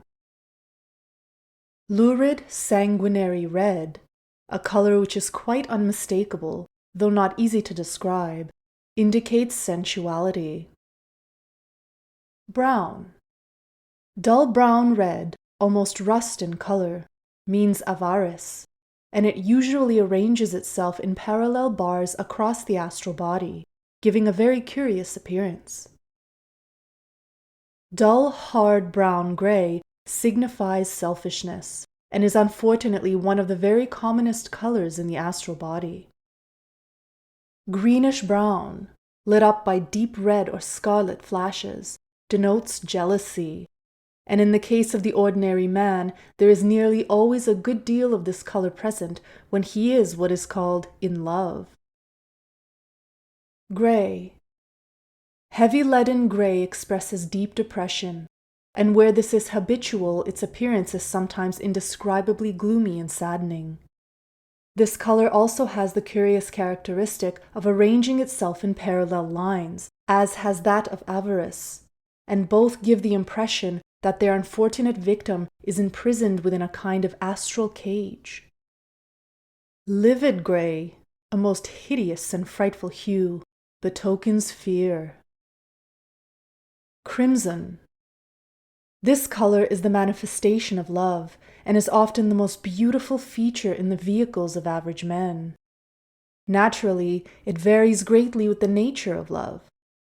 It may be dull, heavy, and deeply tinged with the brown of selfishness, if this so-called love occupies itself chiefly with the consideration of how much affection is received from someone else, how much return it's getting for its investment. But if the love be of that kind that thinks never of itself at all, nor of what it receives, but only how much it can give, and how entirely it can pour itself forth as a willing sacrifice for the sake of the loved one, then it will express itself in the most lovely rose color. And when this rose color is exceptionally brilliant and tinged with lilac, it proclaims the more spiritual love of humanity. The intermediate possibilities are countless, and the affection may of course be tinged in various other ways, as by pride or jealousy. Orange. This color is always significant of pride or ambition, and has almost as many variations as the last mentioned, according to the nature of pride or ambition. It's not infrequently found in union with irritability. Yellow. This is a very good color, implying always the possession of intellectuality. Its shades vary, and it may be complicated by the admixture of various other hues.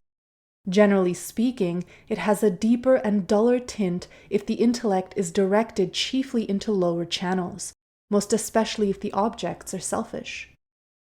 But it becomes brilliantly golden and rises gradually to a beautiful, clear, and luminous lemon or primrose yellow as it's addressed to higher and more unselfish objects. Green. No color has more varied signification than this, and it requires some study to interpret it correctly. Most of its manifestations indicate a kind of adaptability, at first evil and deceitful, but eventually good and sympathetic. Gray-green, a peculiar shade which signifies deceit and cunning, will be found very prominently in the astral bodies of most primitives. It's by no means rare among civilized men, who ought long ago to have passed the stage of evolution which it indicates. As man advances, this hue improves into a bright emerald green, which still means versatility, ingenuity, and quickness of resource, but no longer implies any evil intent in connection with these qualities. It indicates the power of being all things to all men, not now for the purpose of tricking or misleading them, but at first in order to please them, to obtain their praise or their favor, and later on, as understanding develops, for the purpose of helping and strengthening them. Eventually, it becomes a lovely, pale, luminous blue-green, such as may sometimes be seen in an exceptionally delicate sunset sky, and then it shows some of the grandest qualities of human nature, the deepest sympathy and compassion, with the power of perfect adaptability which only they can give. In its earlier development, a bright apple green seems always to accompany strong vitality. Blue. Dark, clear blue usually betokens religious feeling, but this also varies according to the type of feeling, its purity or bigotry, its selfishness or nobility. It's liable to be tinted by almost any of the qualities previously mentioned, so that we may have any shade from indigo on one side and rich deep violet on the other, down to a muddy gray-blue which is at the level of fetish worship. The tinge of love or fear, of deceit or pride, may mingle with the hue of religion, and thus there is a wide range of variation observable.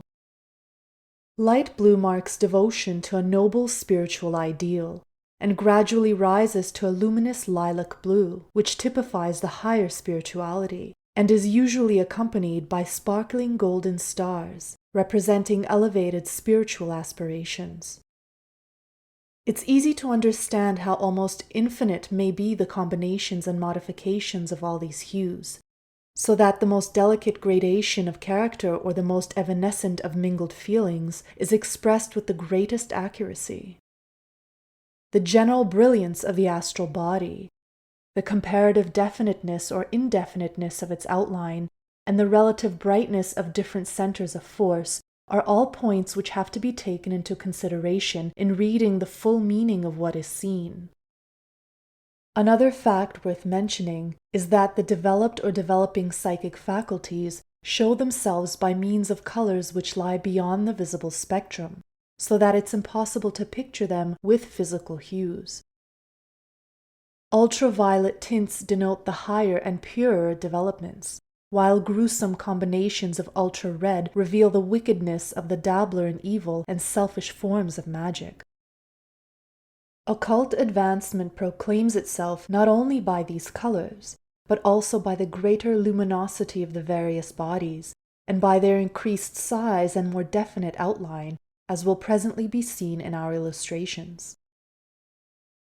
There's one other point to be mentioned in connection with our illustrations generally, before we take them up one by one for separate consideration. It'll be noticed that the outline of the physical body is faintly marked inside each of the ovoids, in order to keep clearly before the reader the comparison in size between it and these mist clouds. It should be remembered that this is merely an indication and not a representation, and none must make the mistake of supposing that the astral and mental counterparts of the physical form are in reality as indefinite and unrecognizable.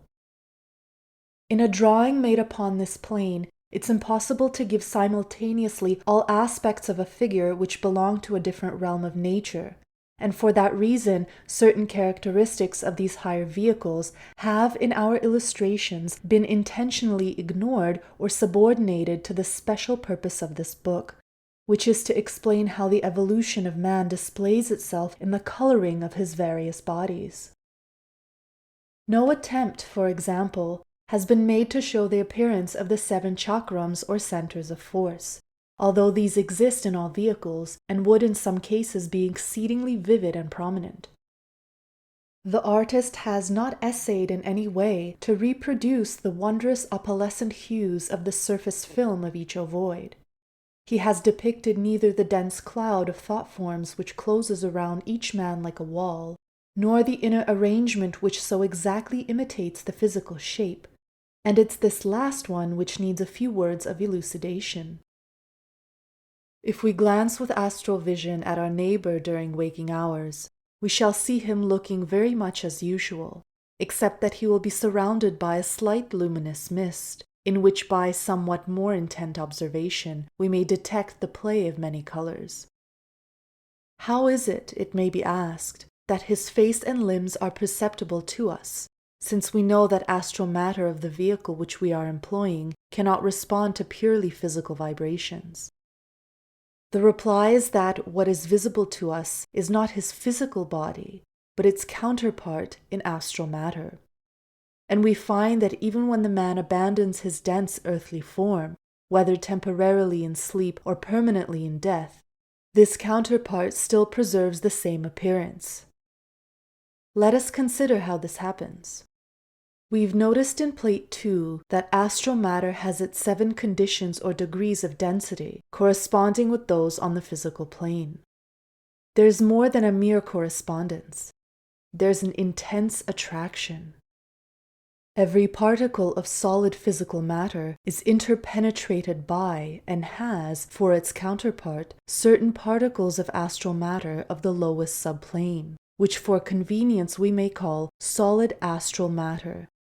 Though that's in truth a contradiction in terms, for solidity in the ordinary sense of the word is certainly not a quality that could be predicated of any kind of astral substance. In the same way, every liquid physical particle has for its counterpart liquid astral particles, and so on, and the counterparts are not readily separable. When man descends into incarnation, he draws around himself matter of the various planes through which he passes. As he gathers his mental and astral material, it adopts that ovoid form which is the expression on these lower planes of the true shape of the causal body.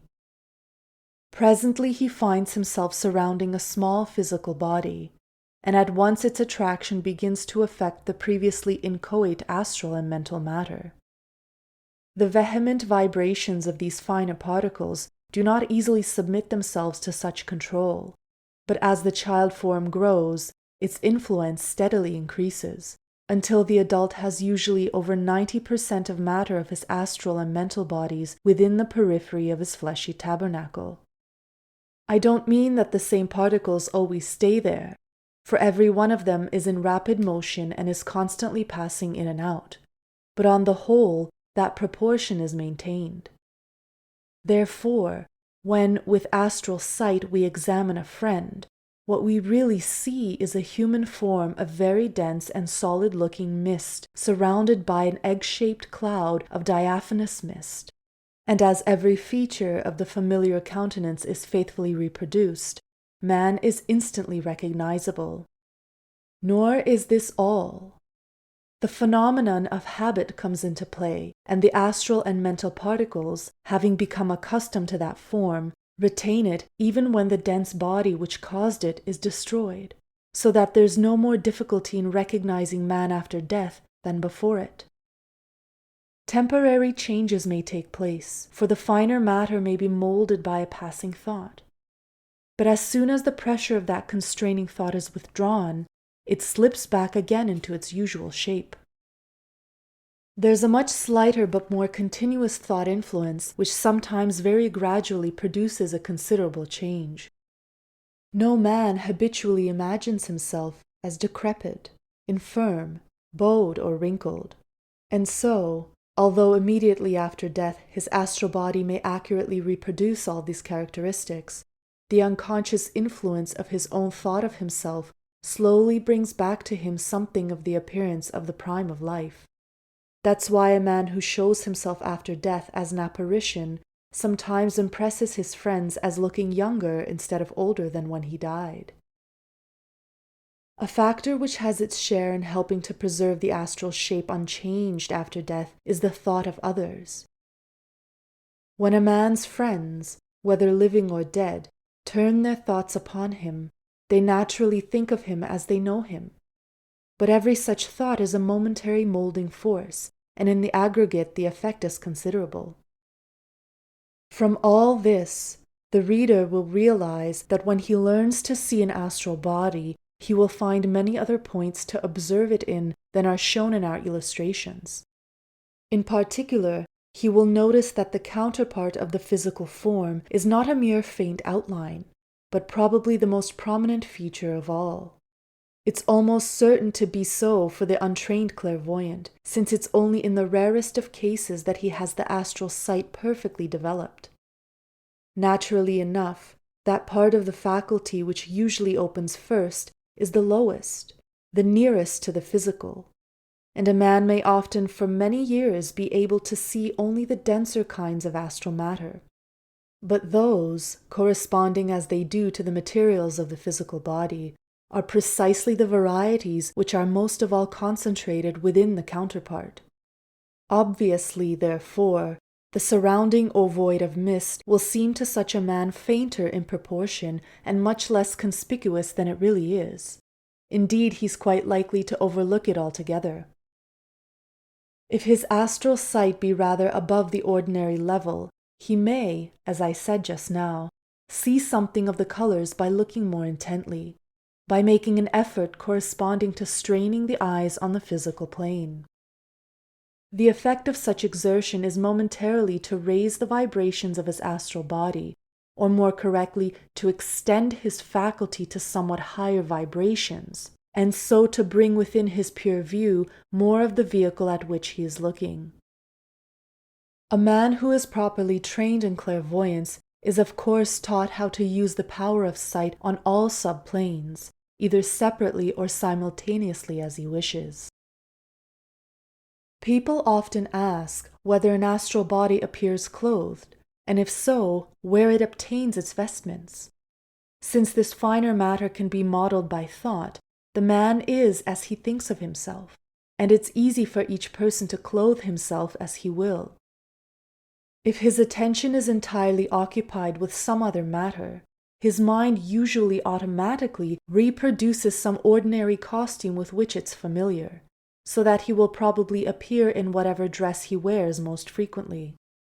I know one friend who, for a long time, without ever having considered the matter, used to always show himself upon the astral plane in evening dress, because, I suppose, late at night he naturally thought of himself in that costume.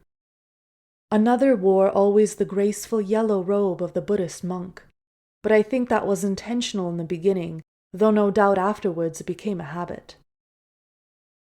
The counterpart exists in mental matter as well as astral, so through the heaven life also the man retains to a considerable extent the appearance as well as the memory of his last personality. Even in the causal body, there's also a human form. Not that of any one incarnation, but a glorified blending of what is noblest in all of them, the agoides or heavenly man, through whom manifests the true ego. But conditions at that level are so different that it's hopeless to try to describe this.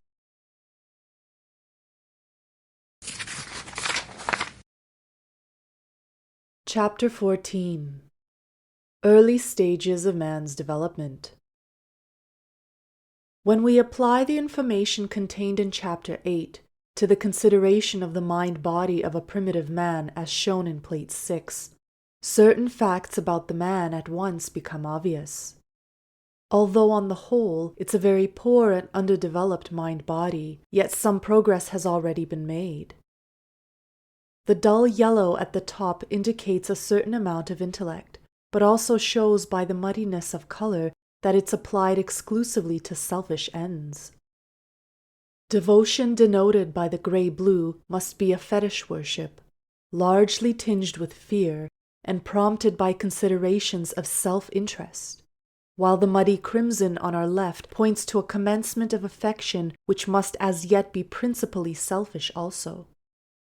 The band of dull orange implies pride, but of quite a low order, while the large dash of scarlet expresses a strong tendency to anger, which would evidently blaze out upon very slight provocation.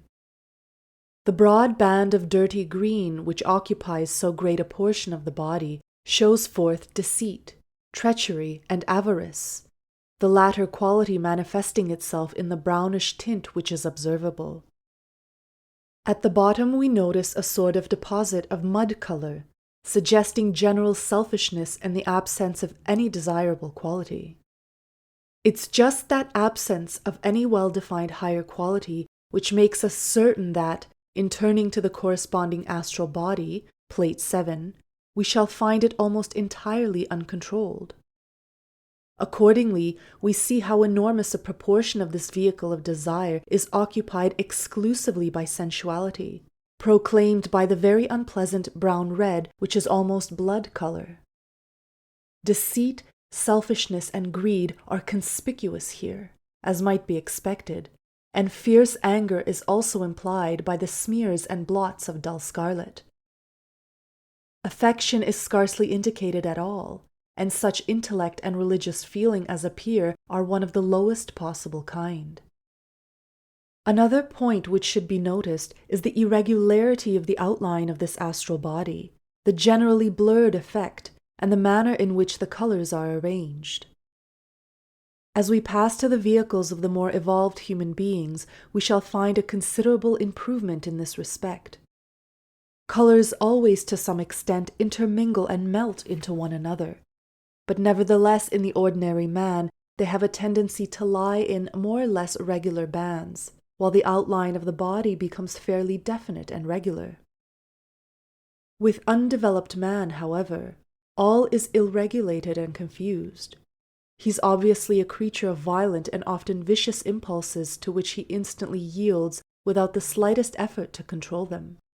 A very unpleasant person altogether, yet every one of us has passed through this stage, and by the experience gained in it, we've been enabled to rise out of it to something purer and nobler. It will be very necessary for us to bear constantly in mind, in our endeavor to realize the appearance of various vehicles, that the particles of which they are composed are always in rapid motion. In certain cases, which will be specially mentioned in their turn, there are definite bands and clearly defined lines in these bodies. But in the vast majority, the clouds of color not only melt into one another, but are all the while rolling over one another and appearing and disappearing as they roll.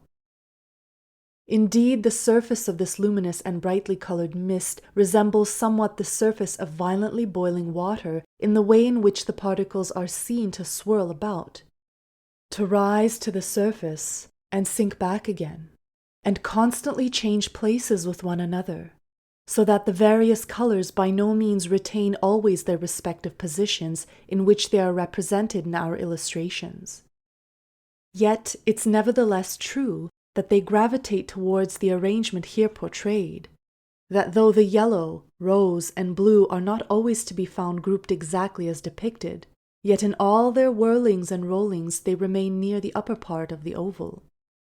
They are always to be found near the head of the physical body, when they exist at all, while the colors which mark selfishness, avarice, deceit, or hatred tend always to appear towards the bottom, and the great mass of sensual feeling floats usually between the two. Each of these rates of vibration, which show themselves to us as colors, has its own special type of astral or mental matter in which it can operate most freely, and the average position of these colors in their ever-shifting mist cloud depends in reality upon the respective specific gravity of its special matter. The whole, or almost the whole, of the matter in an astral body may be temporarily forced by a sudden rush of passion to vibrate at a certain rate.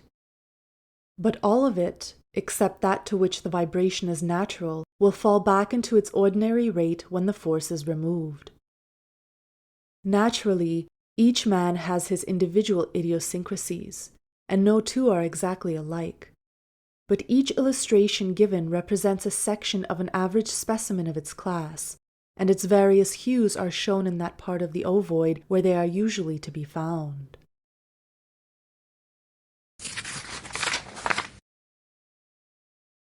Chapter 15. The Ordinary Person. Let us now examine the average man in the street, in order that we may see what advancement has been made and in what way it shows itself in the various vehicles. Looking with appropriate sight at the causal body of such a man, we shall find it at about the degree of development indicated in Plate 8. It will be seen that there's been a distinct increase in the content of the great ovoid film. A certain amount of exceedingly delicate and ethereal color now exists within it, though it's still less than half filled. The general meaning of colors is the same at lower levels, although here they betoken qualities definitely and permanently acquired by the soul, and they're many octaves higher than the colors which represent the same qualities on inferior planes. It will be seen that something of the higher intellect, something of the power of true devotion and true unselfish love has already been developed within man, and whatever expression of this may be possible upon lower planes will be his as a kind of stock in trade or inherent quality in every incarnation which the future holds in store for him. There's even already a faint tint of that exceedingly delicate violet, which implies the capacity of love and devotion turned towards the highest ideal, and also a faint hint of the clear green of sympathy and compassion. Examining the mental body of ordinary man as pictured in Plate 9, we find that it already shows considerable improvement over that of the undeveloped man. It's not only that there's more in proportion of intellect, love, and devotion, but that all of these characteristics have improved greatly in their quality.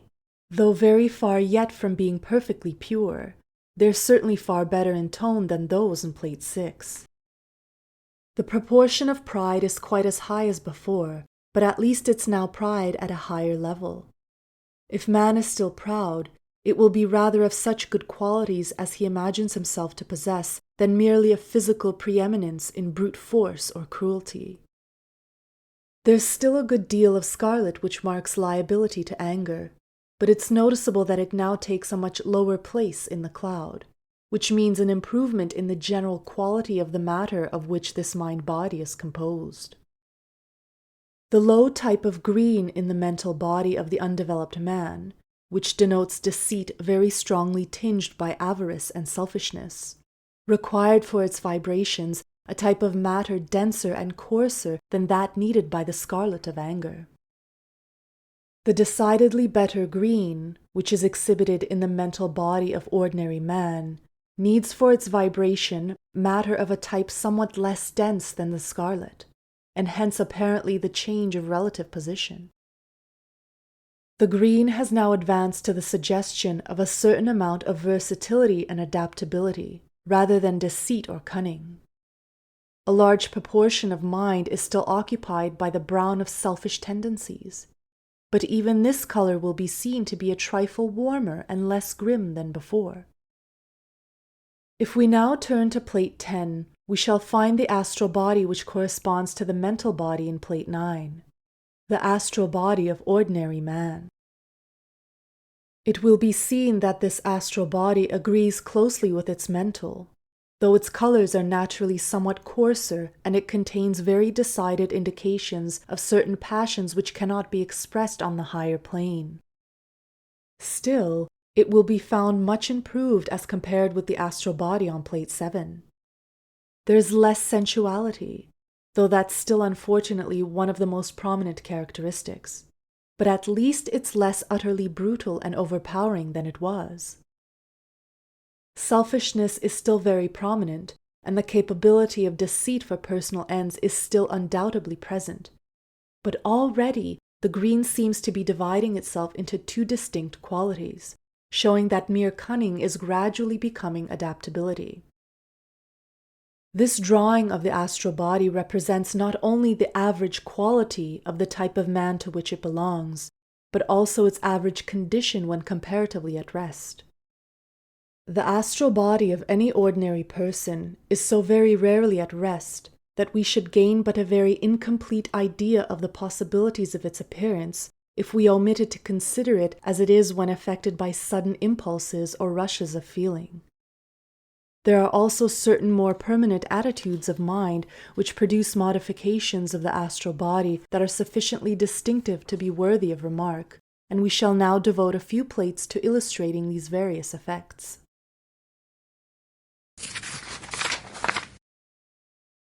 Chapter 16. Sudden Emotions. Some of these produce most striking results in the astral body, results which are well worth careful study. It should be premised that every one of the illustrations in this book is drawn from life. They're not given in somebody's idea of how a man might look under certain conjectured conditions. They are the representation of the appearance presented by the vehicles of living persons under the circumstances described. They're the result, not of imagination, but of observation and careful reproduction. For instance, by turning to plate 11, we shall see an attempt to picture the effect which is visible when a sudden wave of strong and perfectly pure affection sweeps over a person. The example chosen being that of a mother as she snatches up her baby and covers it with kisses. In a moment, the astral body is thrown into violent agitation, and the original colors are for the same time almost obscured. In this, as in all these cases, the astral body of the ordinary person, as given in plate 10, is taken as a basis or background, though during the passage of the violent emotion, but little is seen of it. If the change introduced in plate 11 is analyzed, it will be found to consist of 4 separate parts. 1. Certain coils or vortices of vivid color are to be seen, well defined and solid-looking, and glowing with an intense light from within. Each of these is in reality a thought form of intense affection, generated within the astral body and about to be poured forth from it towards the object of the feeling. In the book Thought Forms will be found a drawing of one of these very coils as it flew through the air on its way to its goal. It'll be observed that a certain modification of shape has been caused by the rapid emotion, so that the spiral has become a projectile, somewhat resembling the head of a comet. It's difficult to depict these whirling clouds of living light, but their real appearance is indescribably lovely. 2. The whole astral body is crossed by horizontal pulsating lines of crimson light, more difficult to represent accurately even than the thought forms, by reason of the exceeding rapidity of their motion. The general effect, however, has been very happily caught by the artist. 3. A kind of film of rose color covers the surface of the whole astral body, so that all within is seen through it, as through tinted glass. In the drawing, this shows only at the edges. 4. A sort of crimson flush filling the entire astral body, tinging to some extent all other hues, and here and there condensing itself into irregular floating wisps, like a hull-formed cirrus clouds. This magnificent display of astral fireworks usually lasts only a few seconds, and then the body rapidly resumes its normal condition.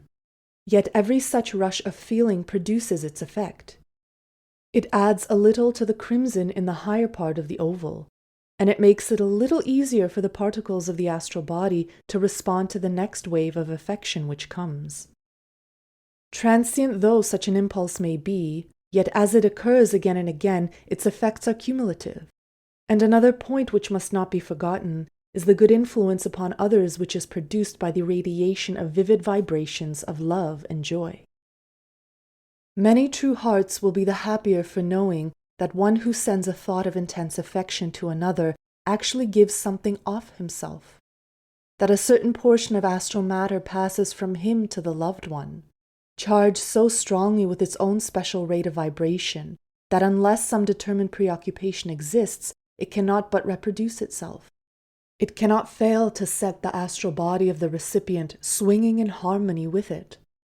And that means that love tends to kindle love, and therefore that to love a person is definitely to make him a better man than he would otherwise be. Devotion. Except that blue is everywhere substituted for crimson, Plate 12 is almost identical with Plate 11.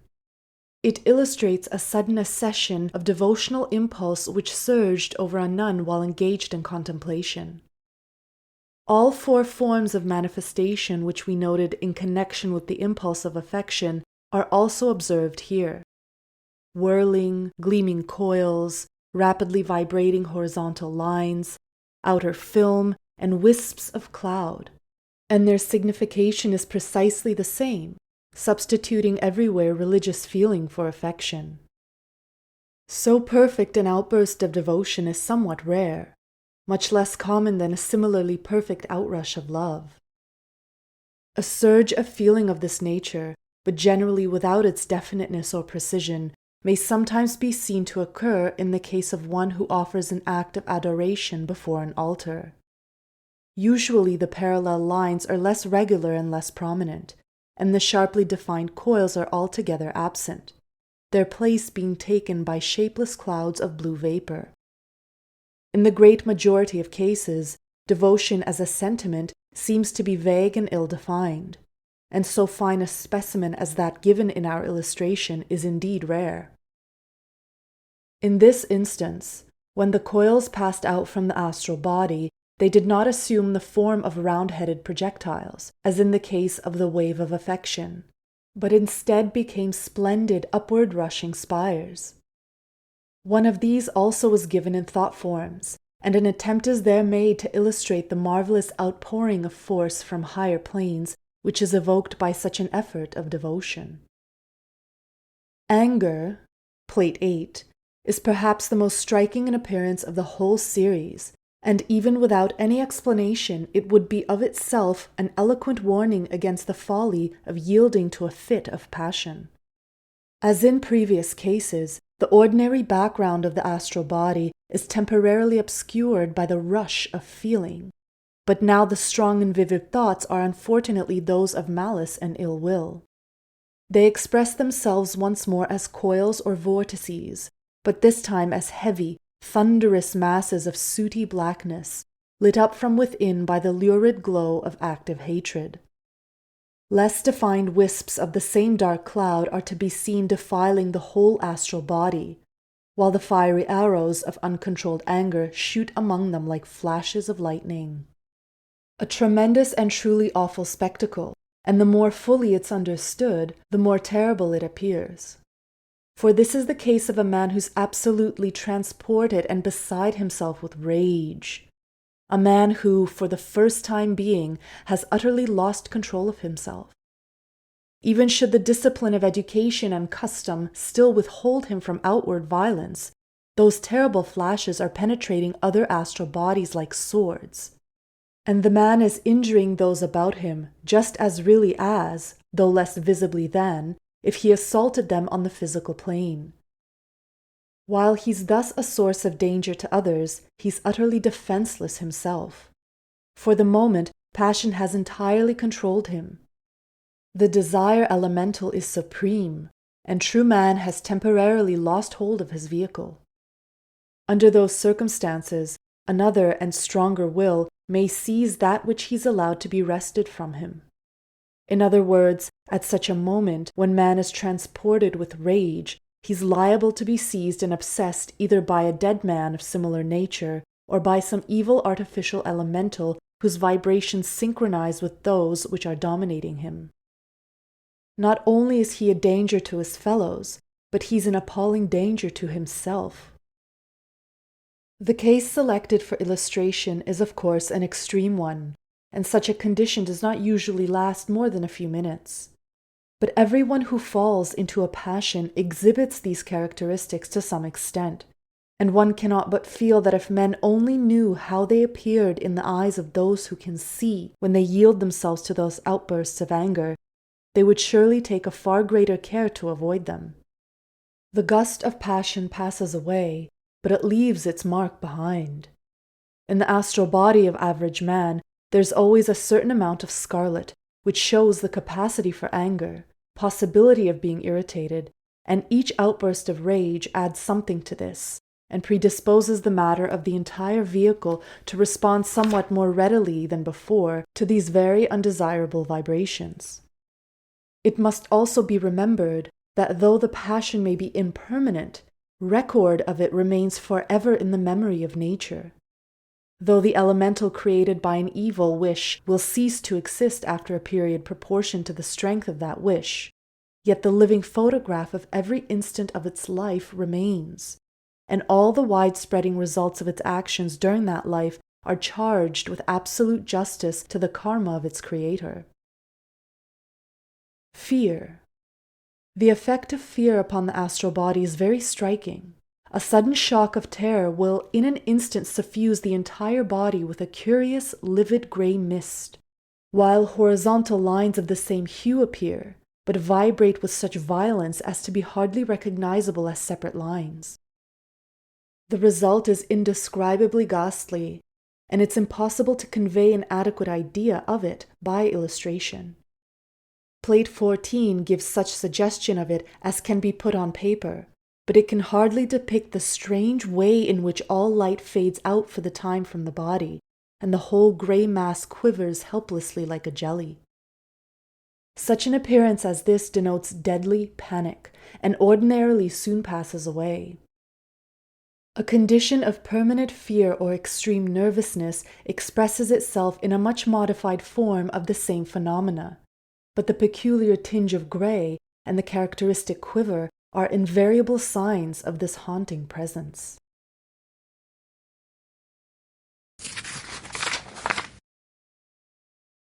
Chapter 17. More Permanent Conditions. We've endeavored to illustrate the immediate effect of some of the sudden emotions which affect the outer vehicles of man, and to explain that, quickly as they pass, they're not without permanent results to the soul within. It remains for us to describe the way in which certain dispositions or types of character manifest themselves, so that it may be seen to what extent each of these modifies the progress of man upon his upward path. There's one influence, however, which produces a considerable result in the lives of most men, which does not exactly belong to either of these categories. It's often sudden in its advent, and in most cases it's certainly not lifelong in its duration, but still it does not fade away so rapidly as those we have been considering. Nevertheless, in the life of such a man as is imaged in plates 8, 9, and 10, it's usually the main event. Indeed, it's very frequently the one really bright spot in an existence which is otherwise monotonous, sordid, and selfish. The only occasion on which such a personality is lifted temporarily out of himself and lives for a while on an altogether higher level. This sudden elevation comes to the person who, as it's commonly called, falls in love. Into a life cramped and limited there suddenly shines a gleam from above, and the divine spark within grows brighter in response. Later, man may lose it again and descend once more into the murky light of common day. Yet nothing can take away from him the experience, and the glory of the higher life has been to some extent revealed. He has at least passed through a phase when, for a longer or shorter period, self was dethroned, and another entity occupied the first place in his world.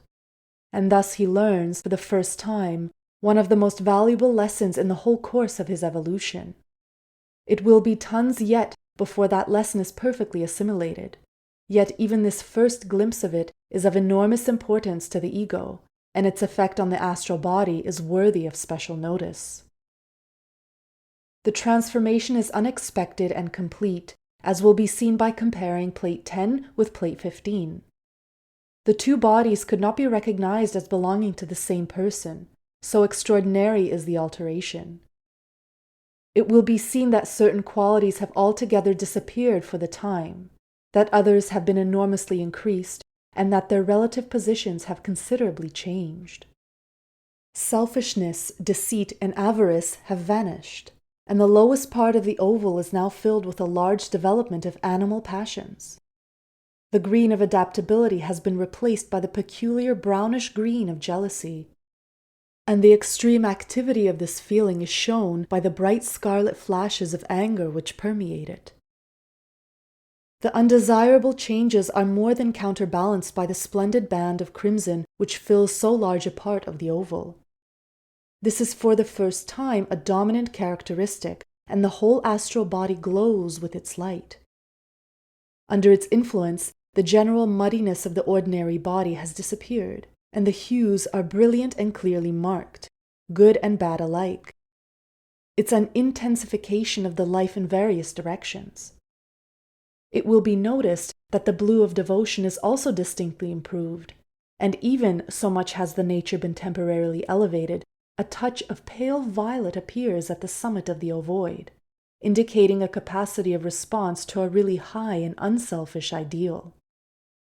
The yellow of intellect, however, has entirely vanished for the time, which I suppose would be considered by the cynical as characteristic of the condition. It seems scarcely possible that after all this brilliant development, man should sink back again into the condition indicated in Plate 10.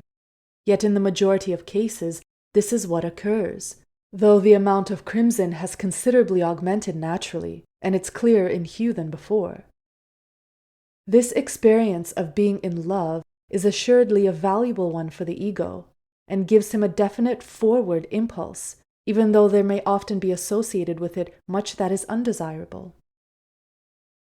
The intensely strong and unselfish affection often felt by children for those somewhat older than themselves is a very powerful factor in their progress, since it's usually an unmixed benefit, free from all associations connected with lower animal natures. Even though such affection may seem transitory, and may change its object more than once as years roll on, it's nevertheless very real while it lasts, and serves a noble purpose in preparing the vehicle to respond more readily to stronger vibrations which are yet in the future. Just as the unset blossom of the fruit tree, which seems to come to nothing, in reality has its function, since it not only looks exceedingly beautiful at the time, but also helps to draw up sap for the fruit that is to come. The irritable man. We now turn to the consideration of the manner in which certain special types of character exhibit themselves in the bodies of man. The case of the irritable man is a good specimen of these.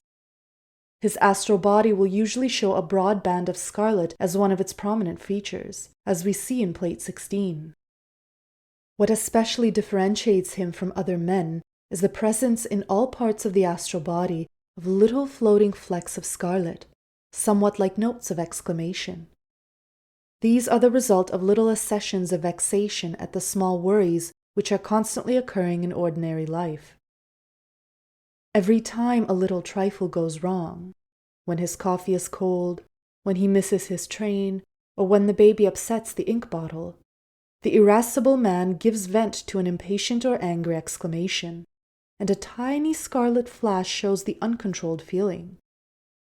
In some cases, these little messengers of undisciplined temper fly outward towards the person who is supposed to be responsible for whatever has gone wrong, but in many others, they simply remain floating within him, suspended in the matter of the astral body, and presenting the appearance shown in our illustration. These spots gradually fade away, but their places are taken by others, for the irritable man is never at a loss for subjects of annoyance. The miser. Another striking, but happily less common spectacle is that which is imaged for us in Plate 17. The background differs somewhat from the ordinary astral body, for there's a total absence of devotion and far less than the normal proportion of affection.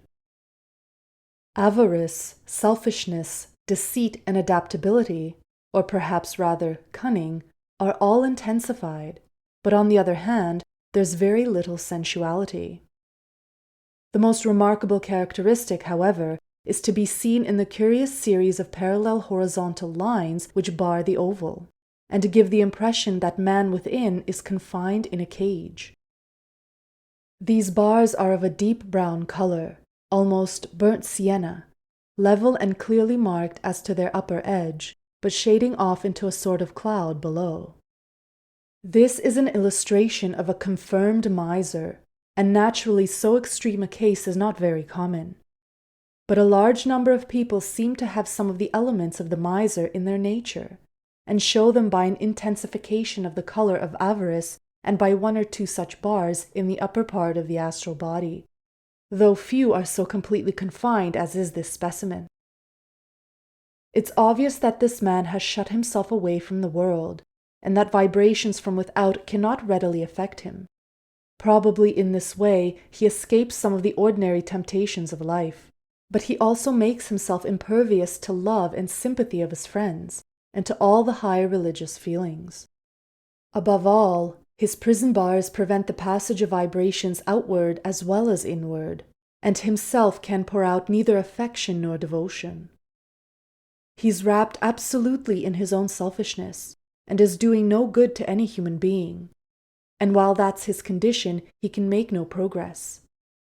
This vice of avarice seems to have the effect of completely arresting development for the time, and it's very difficult to shake off when once it has gained a firm hold upon the personality. Deep depression. The astral body shown in Plate 18 is in many ways similar to the last. Here, however, we have dull gray lines instead of brown, and the whole effect is indescribably gloomy and depressing to the observer. It does not seem that in this case any qualities are necessarily absent. We have simply the ordinary colors of the body as a background, but all are veiled by these heavy, weeping lines.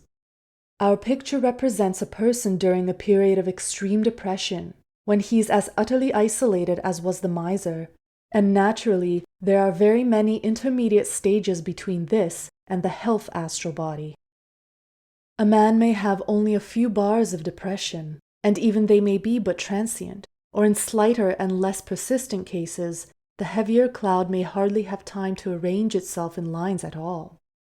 Yet, there are only too many who yield themselves to these feelings, and allow the fog of despair to close around them until all the world looks black, not realizing that in doing so they're not only seriously delaying their own evolution and losing manifold opportunities, but are also causing unnecessary suffering and injury to all those near them. No psychic condition is more infectious than this feeling of depression. Its vibrations radiate in all directions and introduce their slackening, deadening effects into every astral body within reach, whether the ego to which that astral body belongs is in incarnation or not. Man who gives way to despondency is thus a nuisance and a danger alike to the living and the dead, for in these days of overstrain and nervous worry, most people find it very difficult to resist the contagion of these funereal vibrations. Only man who is proof against such dire influences is he who understands something of the purpose of life, who regards it from the philosophical and common sense standpoint. Fortunately, good influences can be spread abroad just as readily as evil ones, and man who is wise enough to be happy will become the center of happiness for others, a veritable sun, shedding light and joy on all around him, and to this extent acting as a fellow worker together with God, who is the source of all. In this way, we may all of us help to break up these gloomy bars of depression and set the soul within them free in the glorious sunlight of divine love. The devotional type. It will be useful for us to close our list of special cases among astral bodies by examining two very distinct types, from the comparison of which a good deal may be learned. The first of these is illustrated in Plate 19, and we may call him the devotional man. His characteristics present themselves through the medium of his colors, and we see that he possesses the faint touch of violet which implies the possibility of his response to the presentment of a high ideal. His most prominent feature is the unusual development of blue, showing strong religious feeling. Unfortunately, only a very small proportion of this type is the pure light blue of unselfish devotion, the majority being of a dark and somewhat muddy hue, suggesting the admixture of a good ideal of desire for personal gain. The very small proportion of yellow tells us that he has little intelligence to direct his devotion into reasonable channels, or to save him from degenerating into senseless bigotry. He has a fair proportion of affection and adaptability, though not of a very high order. But the amount of sensuality manifested is much above the average, and deceit and selfishness are also very prominent. It's a remarkable fact that extreme sensuality and the devotional temperament are so frequently seen in association. It would suggest that there must be some hidden connection between them, or it may be simply that both are characteristic of man who lives chiefly in his feelings, and is governed by them instead of trying to control them by reason. Another point to which attention should be paid is the irregularity in the distribution of colors and the vagueness of their outline. They all melt into one another, and there are no clear lines of demarcation anywhere. This is also very expressive of the vagueness of the devotional man's conceptions. It will be understood that in this case, as in all others of this chapter, we are dealing merely with variants of the ordinary person. Consequently, this is the astral body of an ordinary and non-intellectual religious man, not in the least that of the developed religious man, whose devotion is evoked by full comprehension and guided by reason. The scientific. The observer can hardly fail to be struck by the contrast between the body illustrated in Plate 20 and that which we have just described.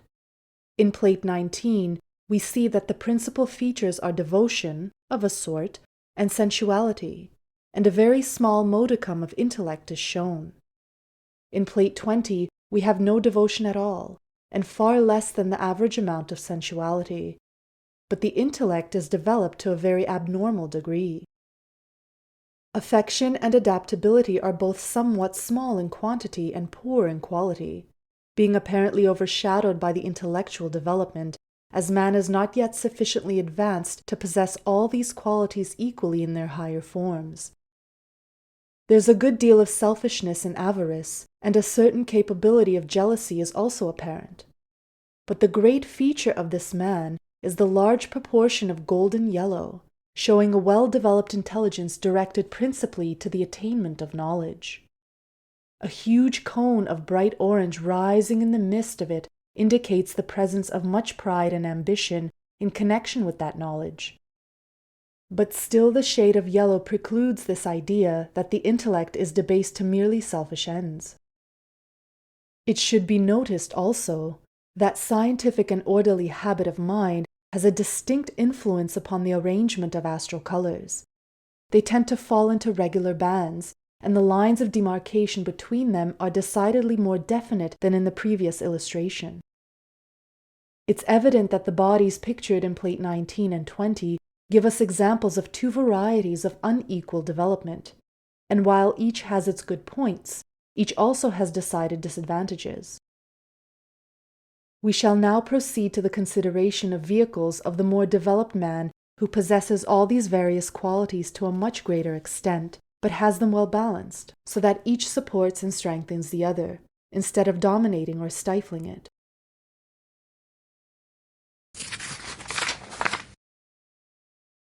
Chapter 18. The Developed Man. The term developed is a relative one, so it'll be well to explain exactly what is here meant by it.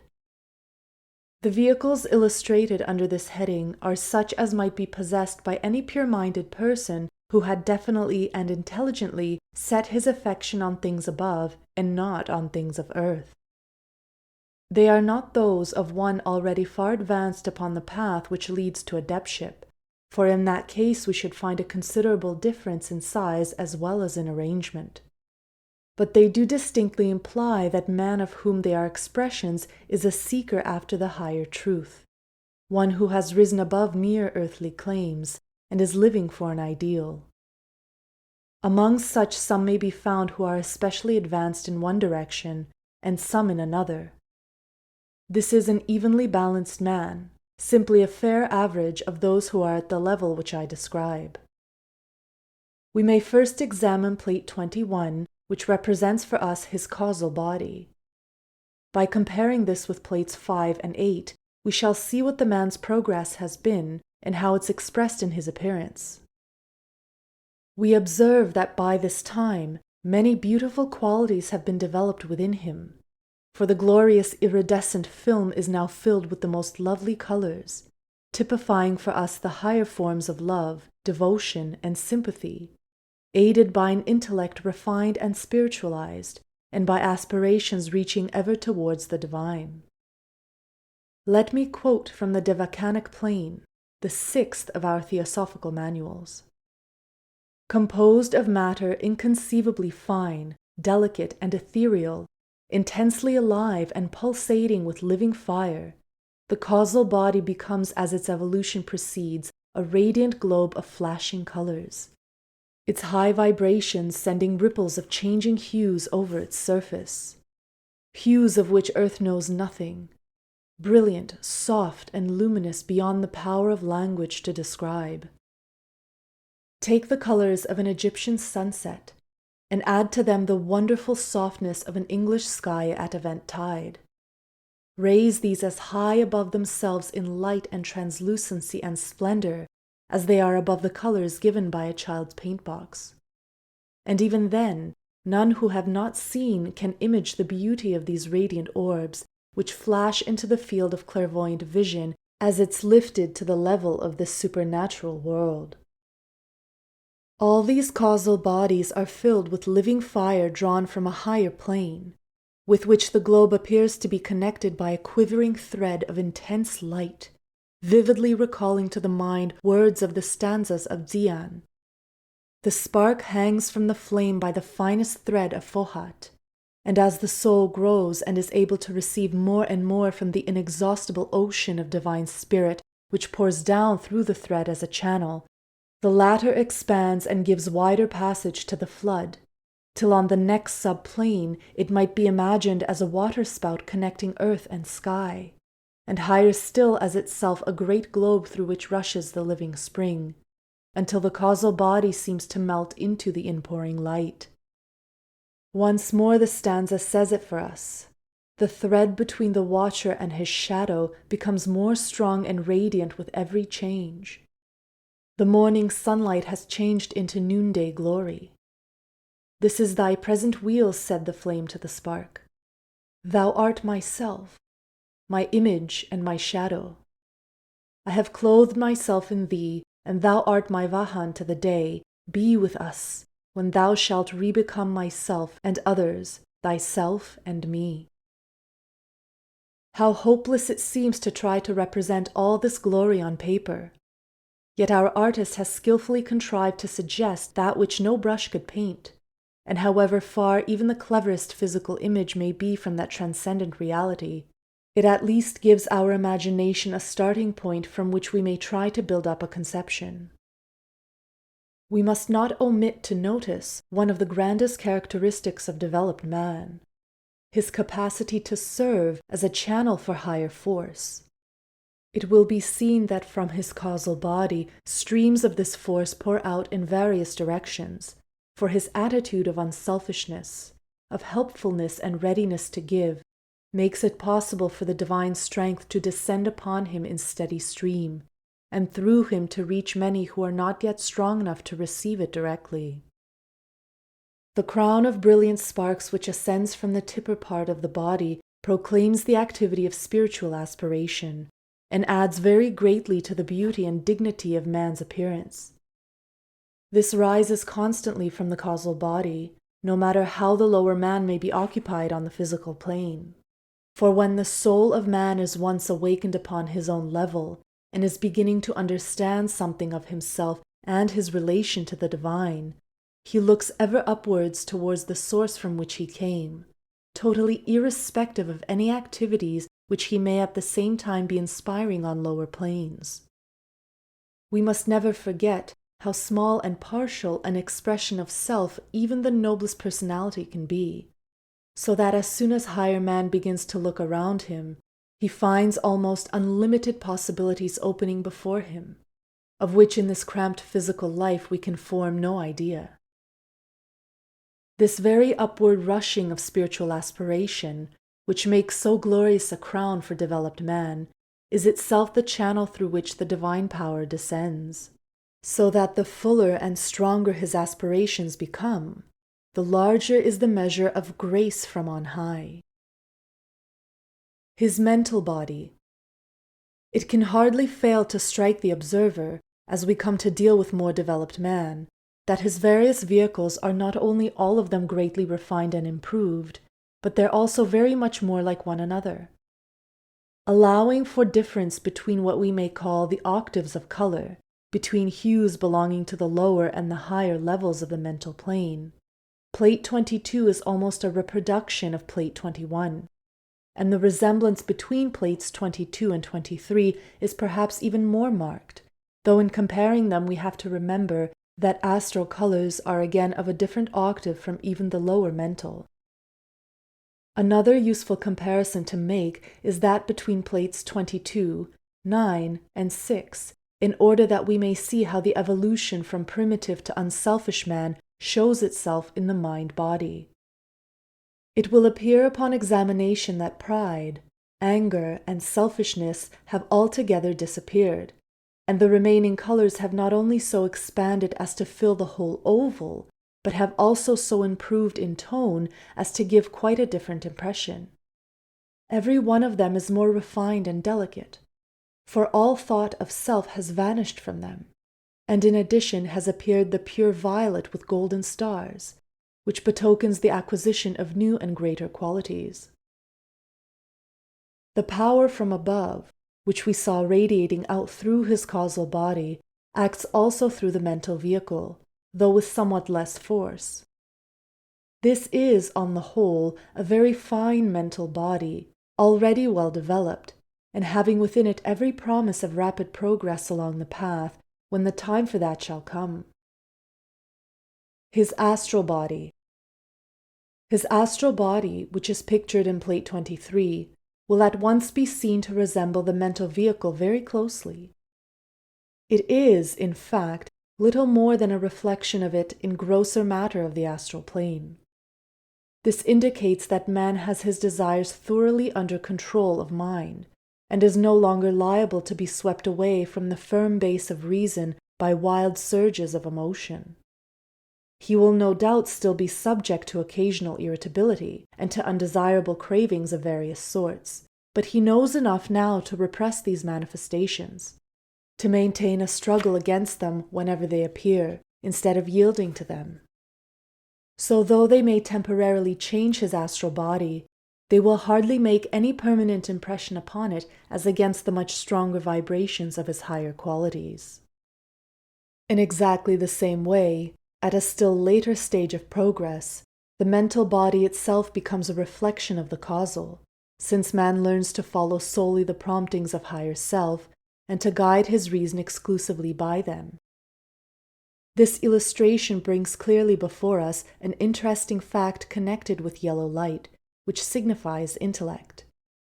When this color is present in the oval, it invariably shows itself in the upper part of it, in the neighborhood of the head. Consequently, it's the origin idea of the nimbus or glory round the head of a saint, since this yellow is much the most conspicuous of colors of the astral body, and the one most easily perceived by anyone who is approaching the verge of clairvoyance. Also, even without astral sight, it may occasionally be perceived, for when any person of some development is making a special effort of any kind, as for example in preaching or lecturing, the intellectual faculties are in unusual activity, and the yellow glow is therefore intensified. In some cases which I have seen, it has passed the bounds of physical visibility, and been seen by many who had no power of higher sight than that of this plane. In such a case, it's not that astral vibration slackens until it sinks below the line which separates it from the physical, but that it becomes so much more vigorous than usual that it's able to arouse a sympathetic vibration even in the coarse and heavy matter of the physical plane. No doubt it was either from occasional glimpses of this phenomenon or from traditions derived from those who could see that our medieval painters derived the idea of glory round the head of a saint. It may be remembered that in the nimbus of Christ a cross is usually drawn, and this also is strictly within the probabilities from the point of view of occult investigation, for it has often been observed that in the auras of very highly developed persons various geometrical figures present themselves, signifying certain elevated and far-reaching thoughts. Some of these will be found among the illustrations given in thought forms. The student will find it useful to compare these illustrations carefully with one another.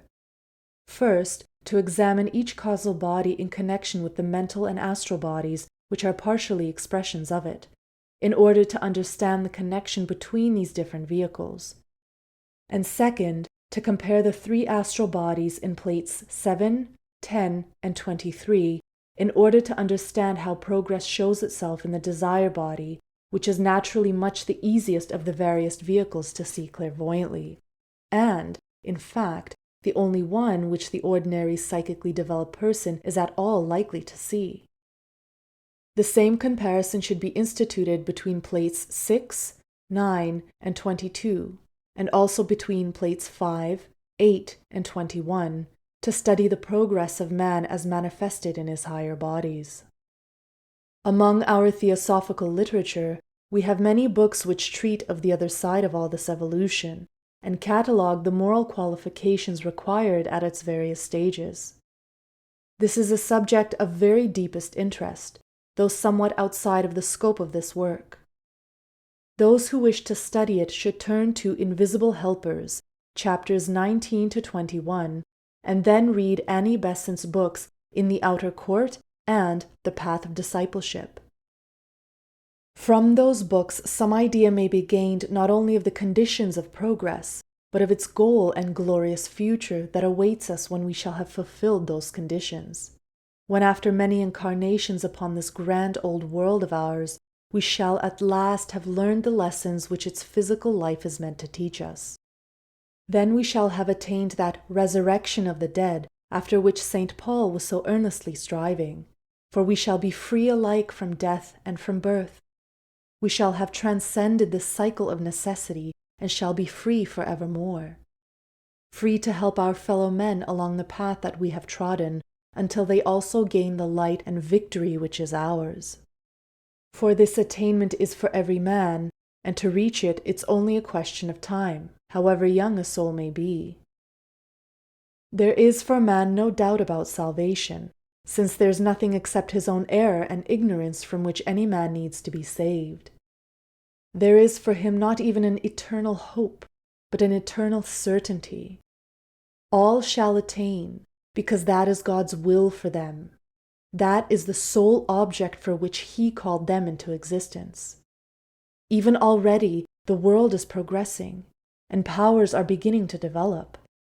And assuredly this morning sunrise shall increase into noonday glory.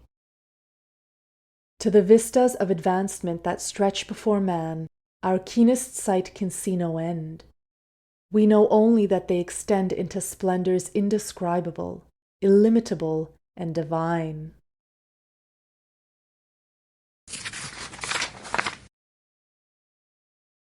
Chapter 19.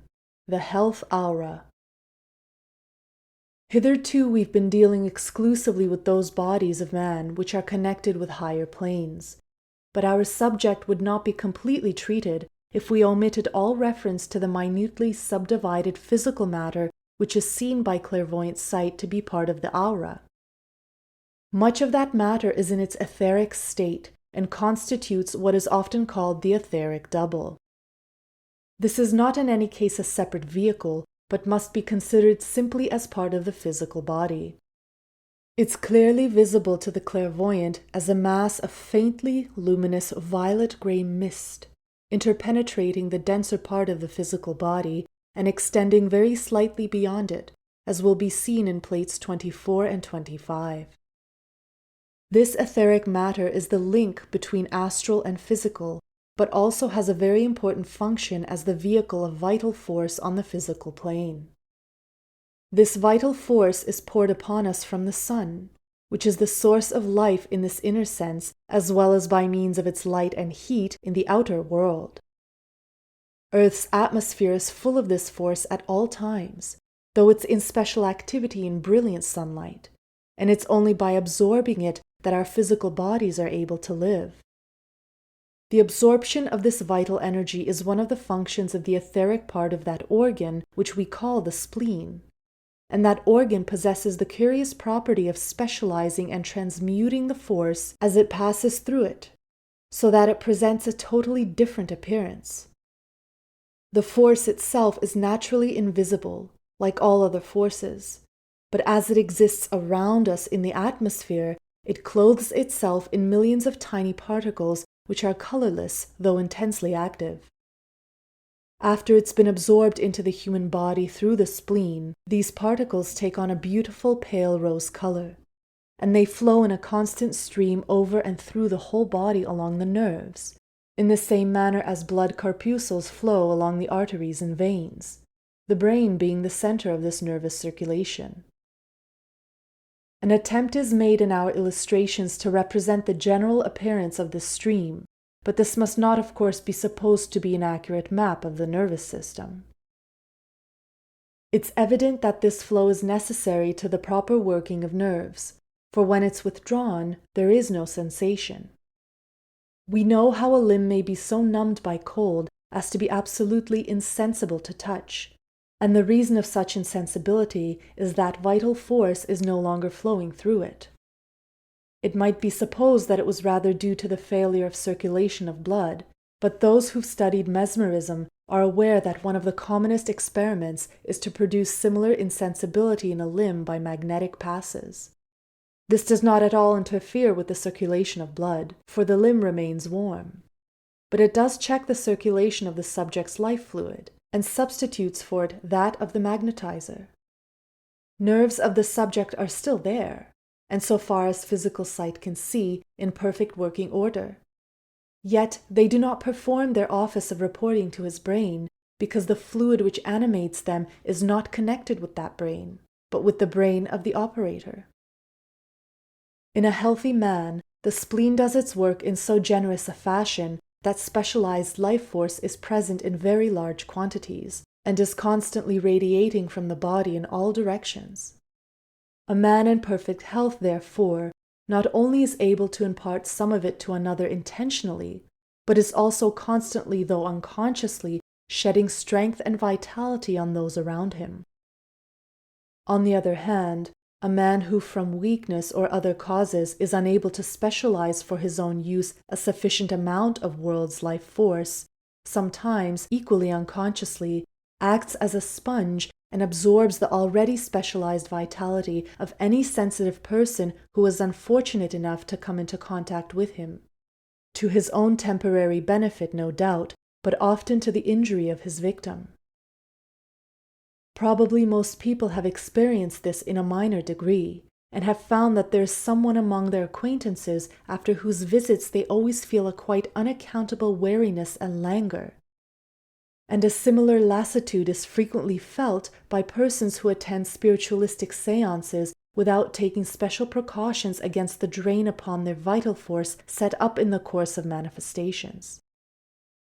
This radiation produces a striking effect upon the appearance of what we may call the purely physical part of man's aura.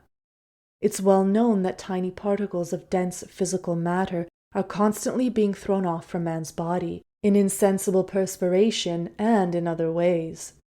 And these particles also are visible to clairvoyant sight as a faint gray mist. These particles are in many cases crystals, and therefore are seen in certain geometrical forms. For example, tiny cubes of sodium chloride or common salt are among the most frequent. This purely physical part of man's surroundings is sometimes called the health aura, from the fact that its condition is greatly affected by the health of the body from which it emanates. It's a faint bluish white, almost colorless, and has the appearance of being striated. That is, it is full of, or perhaps it might rather be said to be composed of, an infinitude of straight lines radiating evenly in all directions from the pores of the body. That, at least, is the normal condition of these lines when the body is in perfect health. They're separate, orderly, and as nearly parallel as the radiation allows. But on the advent of disease, there's an instant change. Lines in the neighborhood of the part affected becoming erratic, and lying about in all directions in the wildest confusion, or drooping like stems of faded flowers. The reasons for this curious appearance is itself an interesting one. We find that the rigidity and parallelism of the lines of this health aura are caused by the constant radiation of life force from the healthy body. And as soon as this radiation ceases, the lines fall into the confused condition described above. As the patient recovers, the normal radiation of this magnetic form of vital energy is gradually resumed, and the lines of the health aura are thereby combed into order once more. As long as these lines are firm and straight, and the force steadily radiates between them, the body seems to be almost entirely protected from attack of evil physical influences, such as germs of disease, for example, germs being repelled and carried away by the outrush of life force. But when from any cause through weakness, through wound or injury, through over-fatigue, extreme depression of spirits, or through excesses of an irregular life, an unusually large amount of vitality is required to repair damage or waste within the body, and there is consequently a serious diminution in the quantity radiated. This system of defense becomes dangerously weak, and it's comparatively easy for the deadly germs to effect an entrance. It may also be mentioned that it's possible by an effort of will to check this radiation of vitality at the outer extremity of its lines, and there to build it into a kind of wall or shell, which will be absolutely impervious to these germs, and, with a little further effort, impervious also to any kind of astral or elemental influence, so long as such effort of will is maintained. Illustrations of this aura, showing its appearance in health and disease respectively, will be found in plates 24 and 25. It must be remembered that it's almost colorless, so that although it's physical matter, and so needs less developed sight than the astral part of the aura, yet this latter is so much more conspicuous by reason of brilliancy of its flashing colors and its constant movement, that it's very often seen at an earlier stage of man's progress than the other.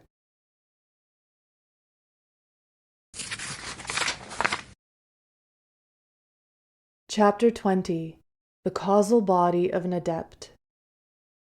Probably to those who cannot yet see any of the higher bodies of man, the illustrations given in this book will be to some extent suggestive and even illuminative, and it's in the hope that that may be so that it has been published.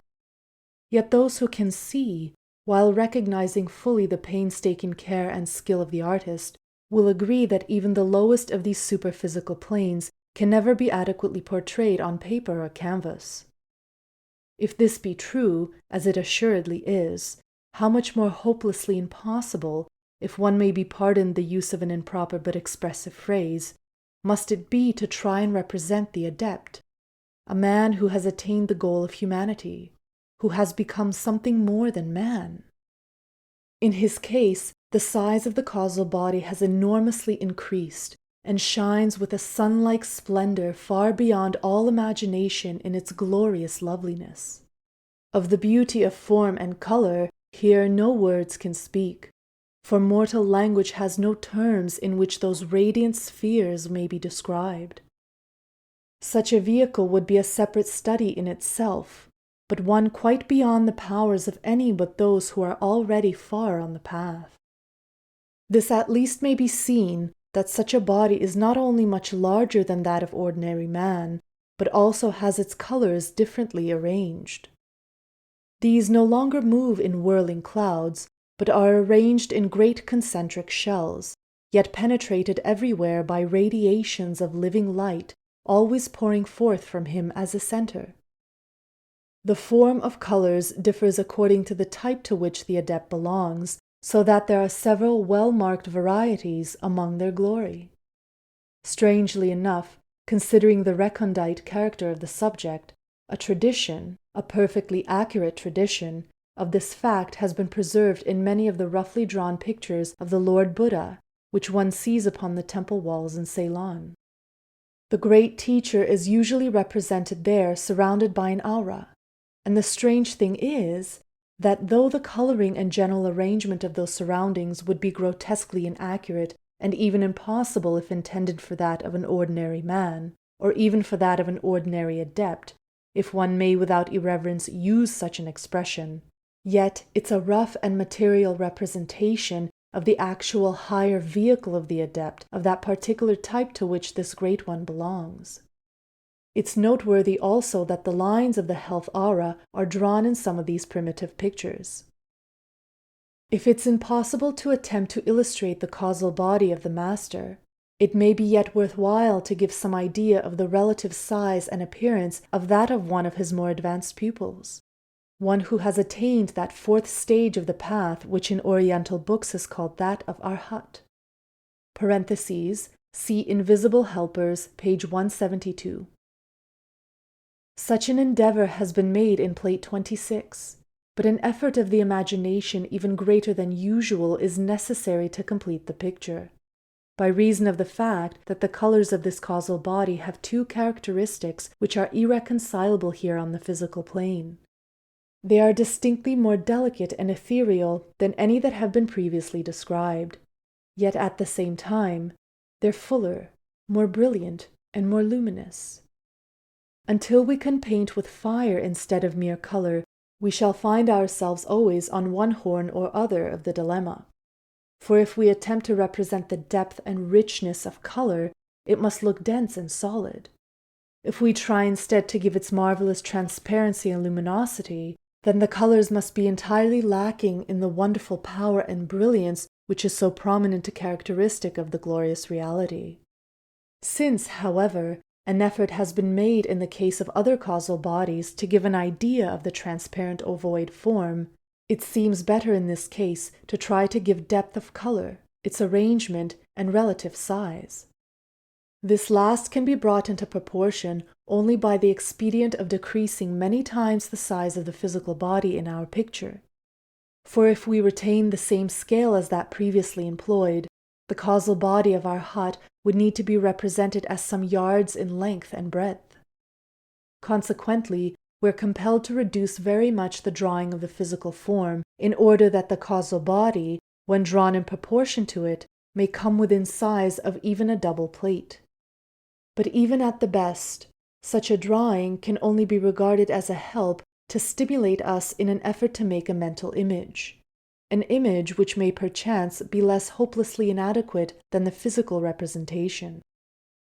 In examining this illustration, we're at once struck by the magnificent development of highest types of intellect, love, and devotion, by the wealth of sympathy and of highest spirituality which it displays. The outrush of divine influence which we saw in Plate 21 is enormously intensified here, for this man has become an almost perfect channel for life and power of the Logos. Not only in white light does glory radiate from him, but all colors of the rainbow play around him in ever-changing gleams like mother pearl, so that there is something in that radiation to strengthen the highest qualities in every person who approaches him, no matter what those qualities may be. Thus, none can come within range of his influence without being the better for it. He shines upon all around him like the sun, for like it he has become a manifestation of the Logos. The mind body and astral body connected with this have very little characteristic color of their own, but are reproductions of the causal body in so far as their lower octaves can express it. They have a lovely shimmering iridescence, a sort of opalescent mother-of-pearl effect, which is far beyond either description or representation. One thing at least we may perhaps hope that our study of these inner vehicles will do is help us to understand that it's this higher presentation of him which is the real man, and not that aggregation of physical matter crystallized in the midst of it, to which we in our blindness attach such undue importance.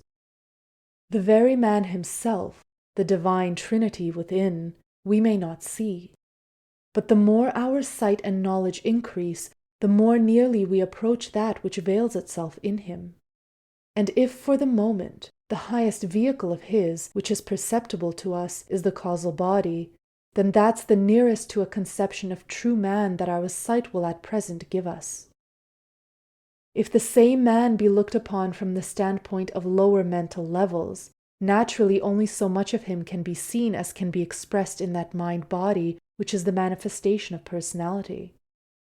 Examining him on the astral plane, we find that an additional veil has descended, and only that lower part of him is visible which can find expression through the vehicle of desire. Here on the physical plane, we're still worse off, since true man is more effectually hidden from us than ever. Perhaps the knowledge of this may lead us to form a somewhat higher opinion of our fellow man, since we realize that he's always so much more than he seems to the physical eye. There's always the higher possibility in the background, and often an appeal to better nature will arouse it from its latency and bring it down into manifestation where all can see it. When we've studied man as he is, it may be easier for us to pierce through the dense physical veil and imagine the reality which is behind. Our faith in human nature may become greater when we realize how entirely it's part of the divine nature, and so we're able to help our fellow man better, because we grasp the certainty that he and we are one. If through us the divine light shines out more brightly, it's only in order that we may share that light with him. If we've gained a higher step upon the ladder, it's only that we may stretch out a helping hand to him. The more we understand this glorious scheme of evolution, whose progress we've been studying in its outward manifestation, the more fully shall we see the true intention of the mighty self-sacrifice of the Logos. And so beautiful is this, so perfect beyond all thought of ours, that to see it once is to be devoted forever to its realization. To see it is to throw oneself into it, to strive forevermore to be one with it, even though in the very humblest capacity. For he who works with God is working for eternity and not for time. And in all cons that lie before us, his work can never fail.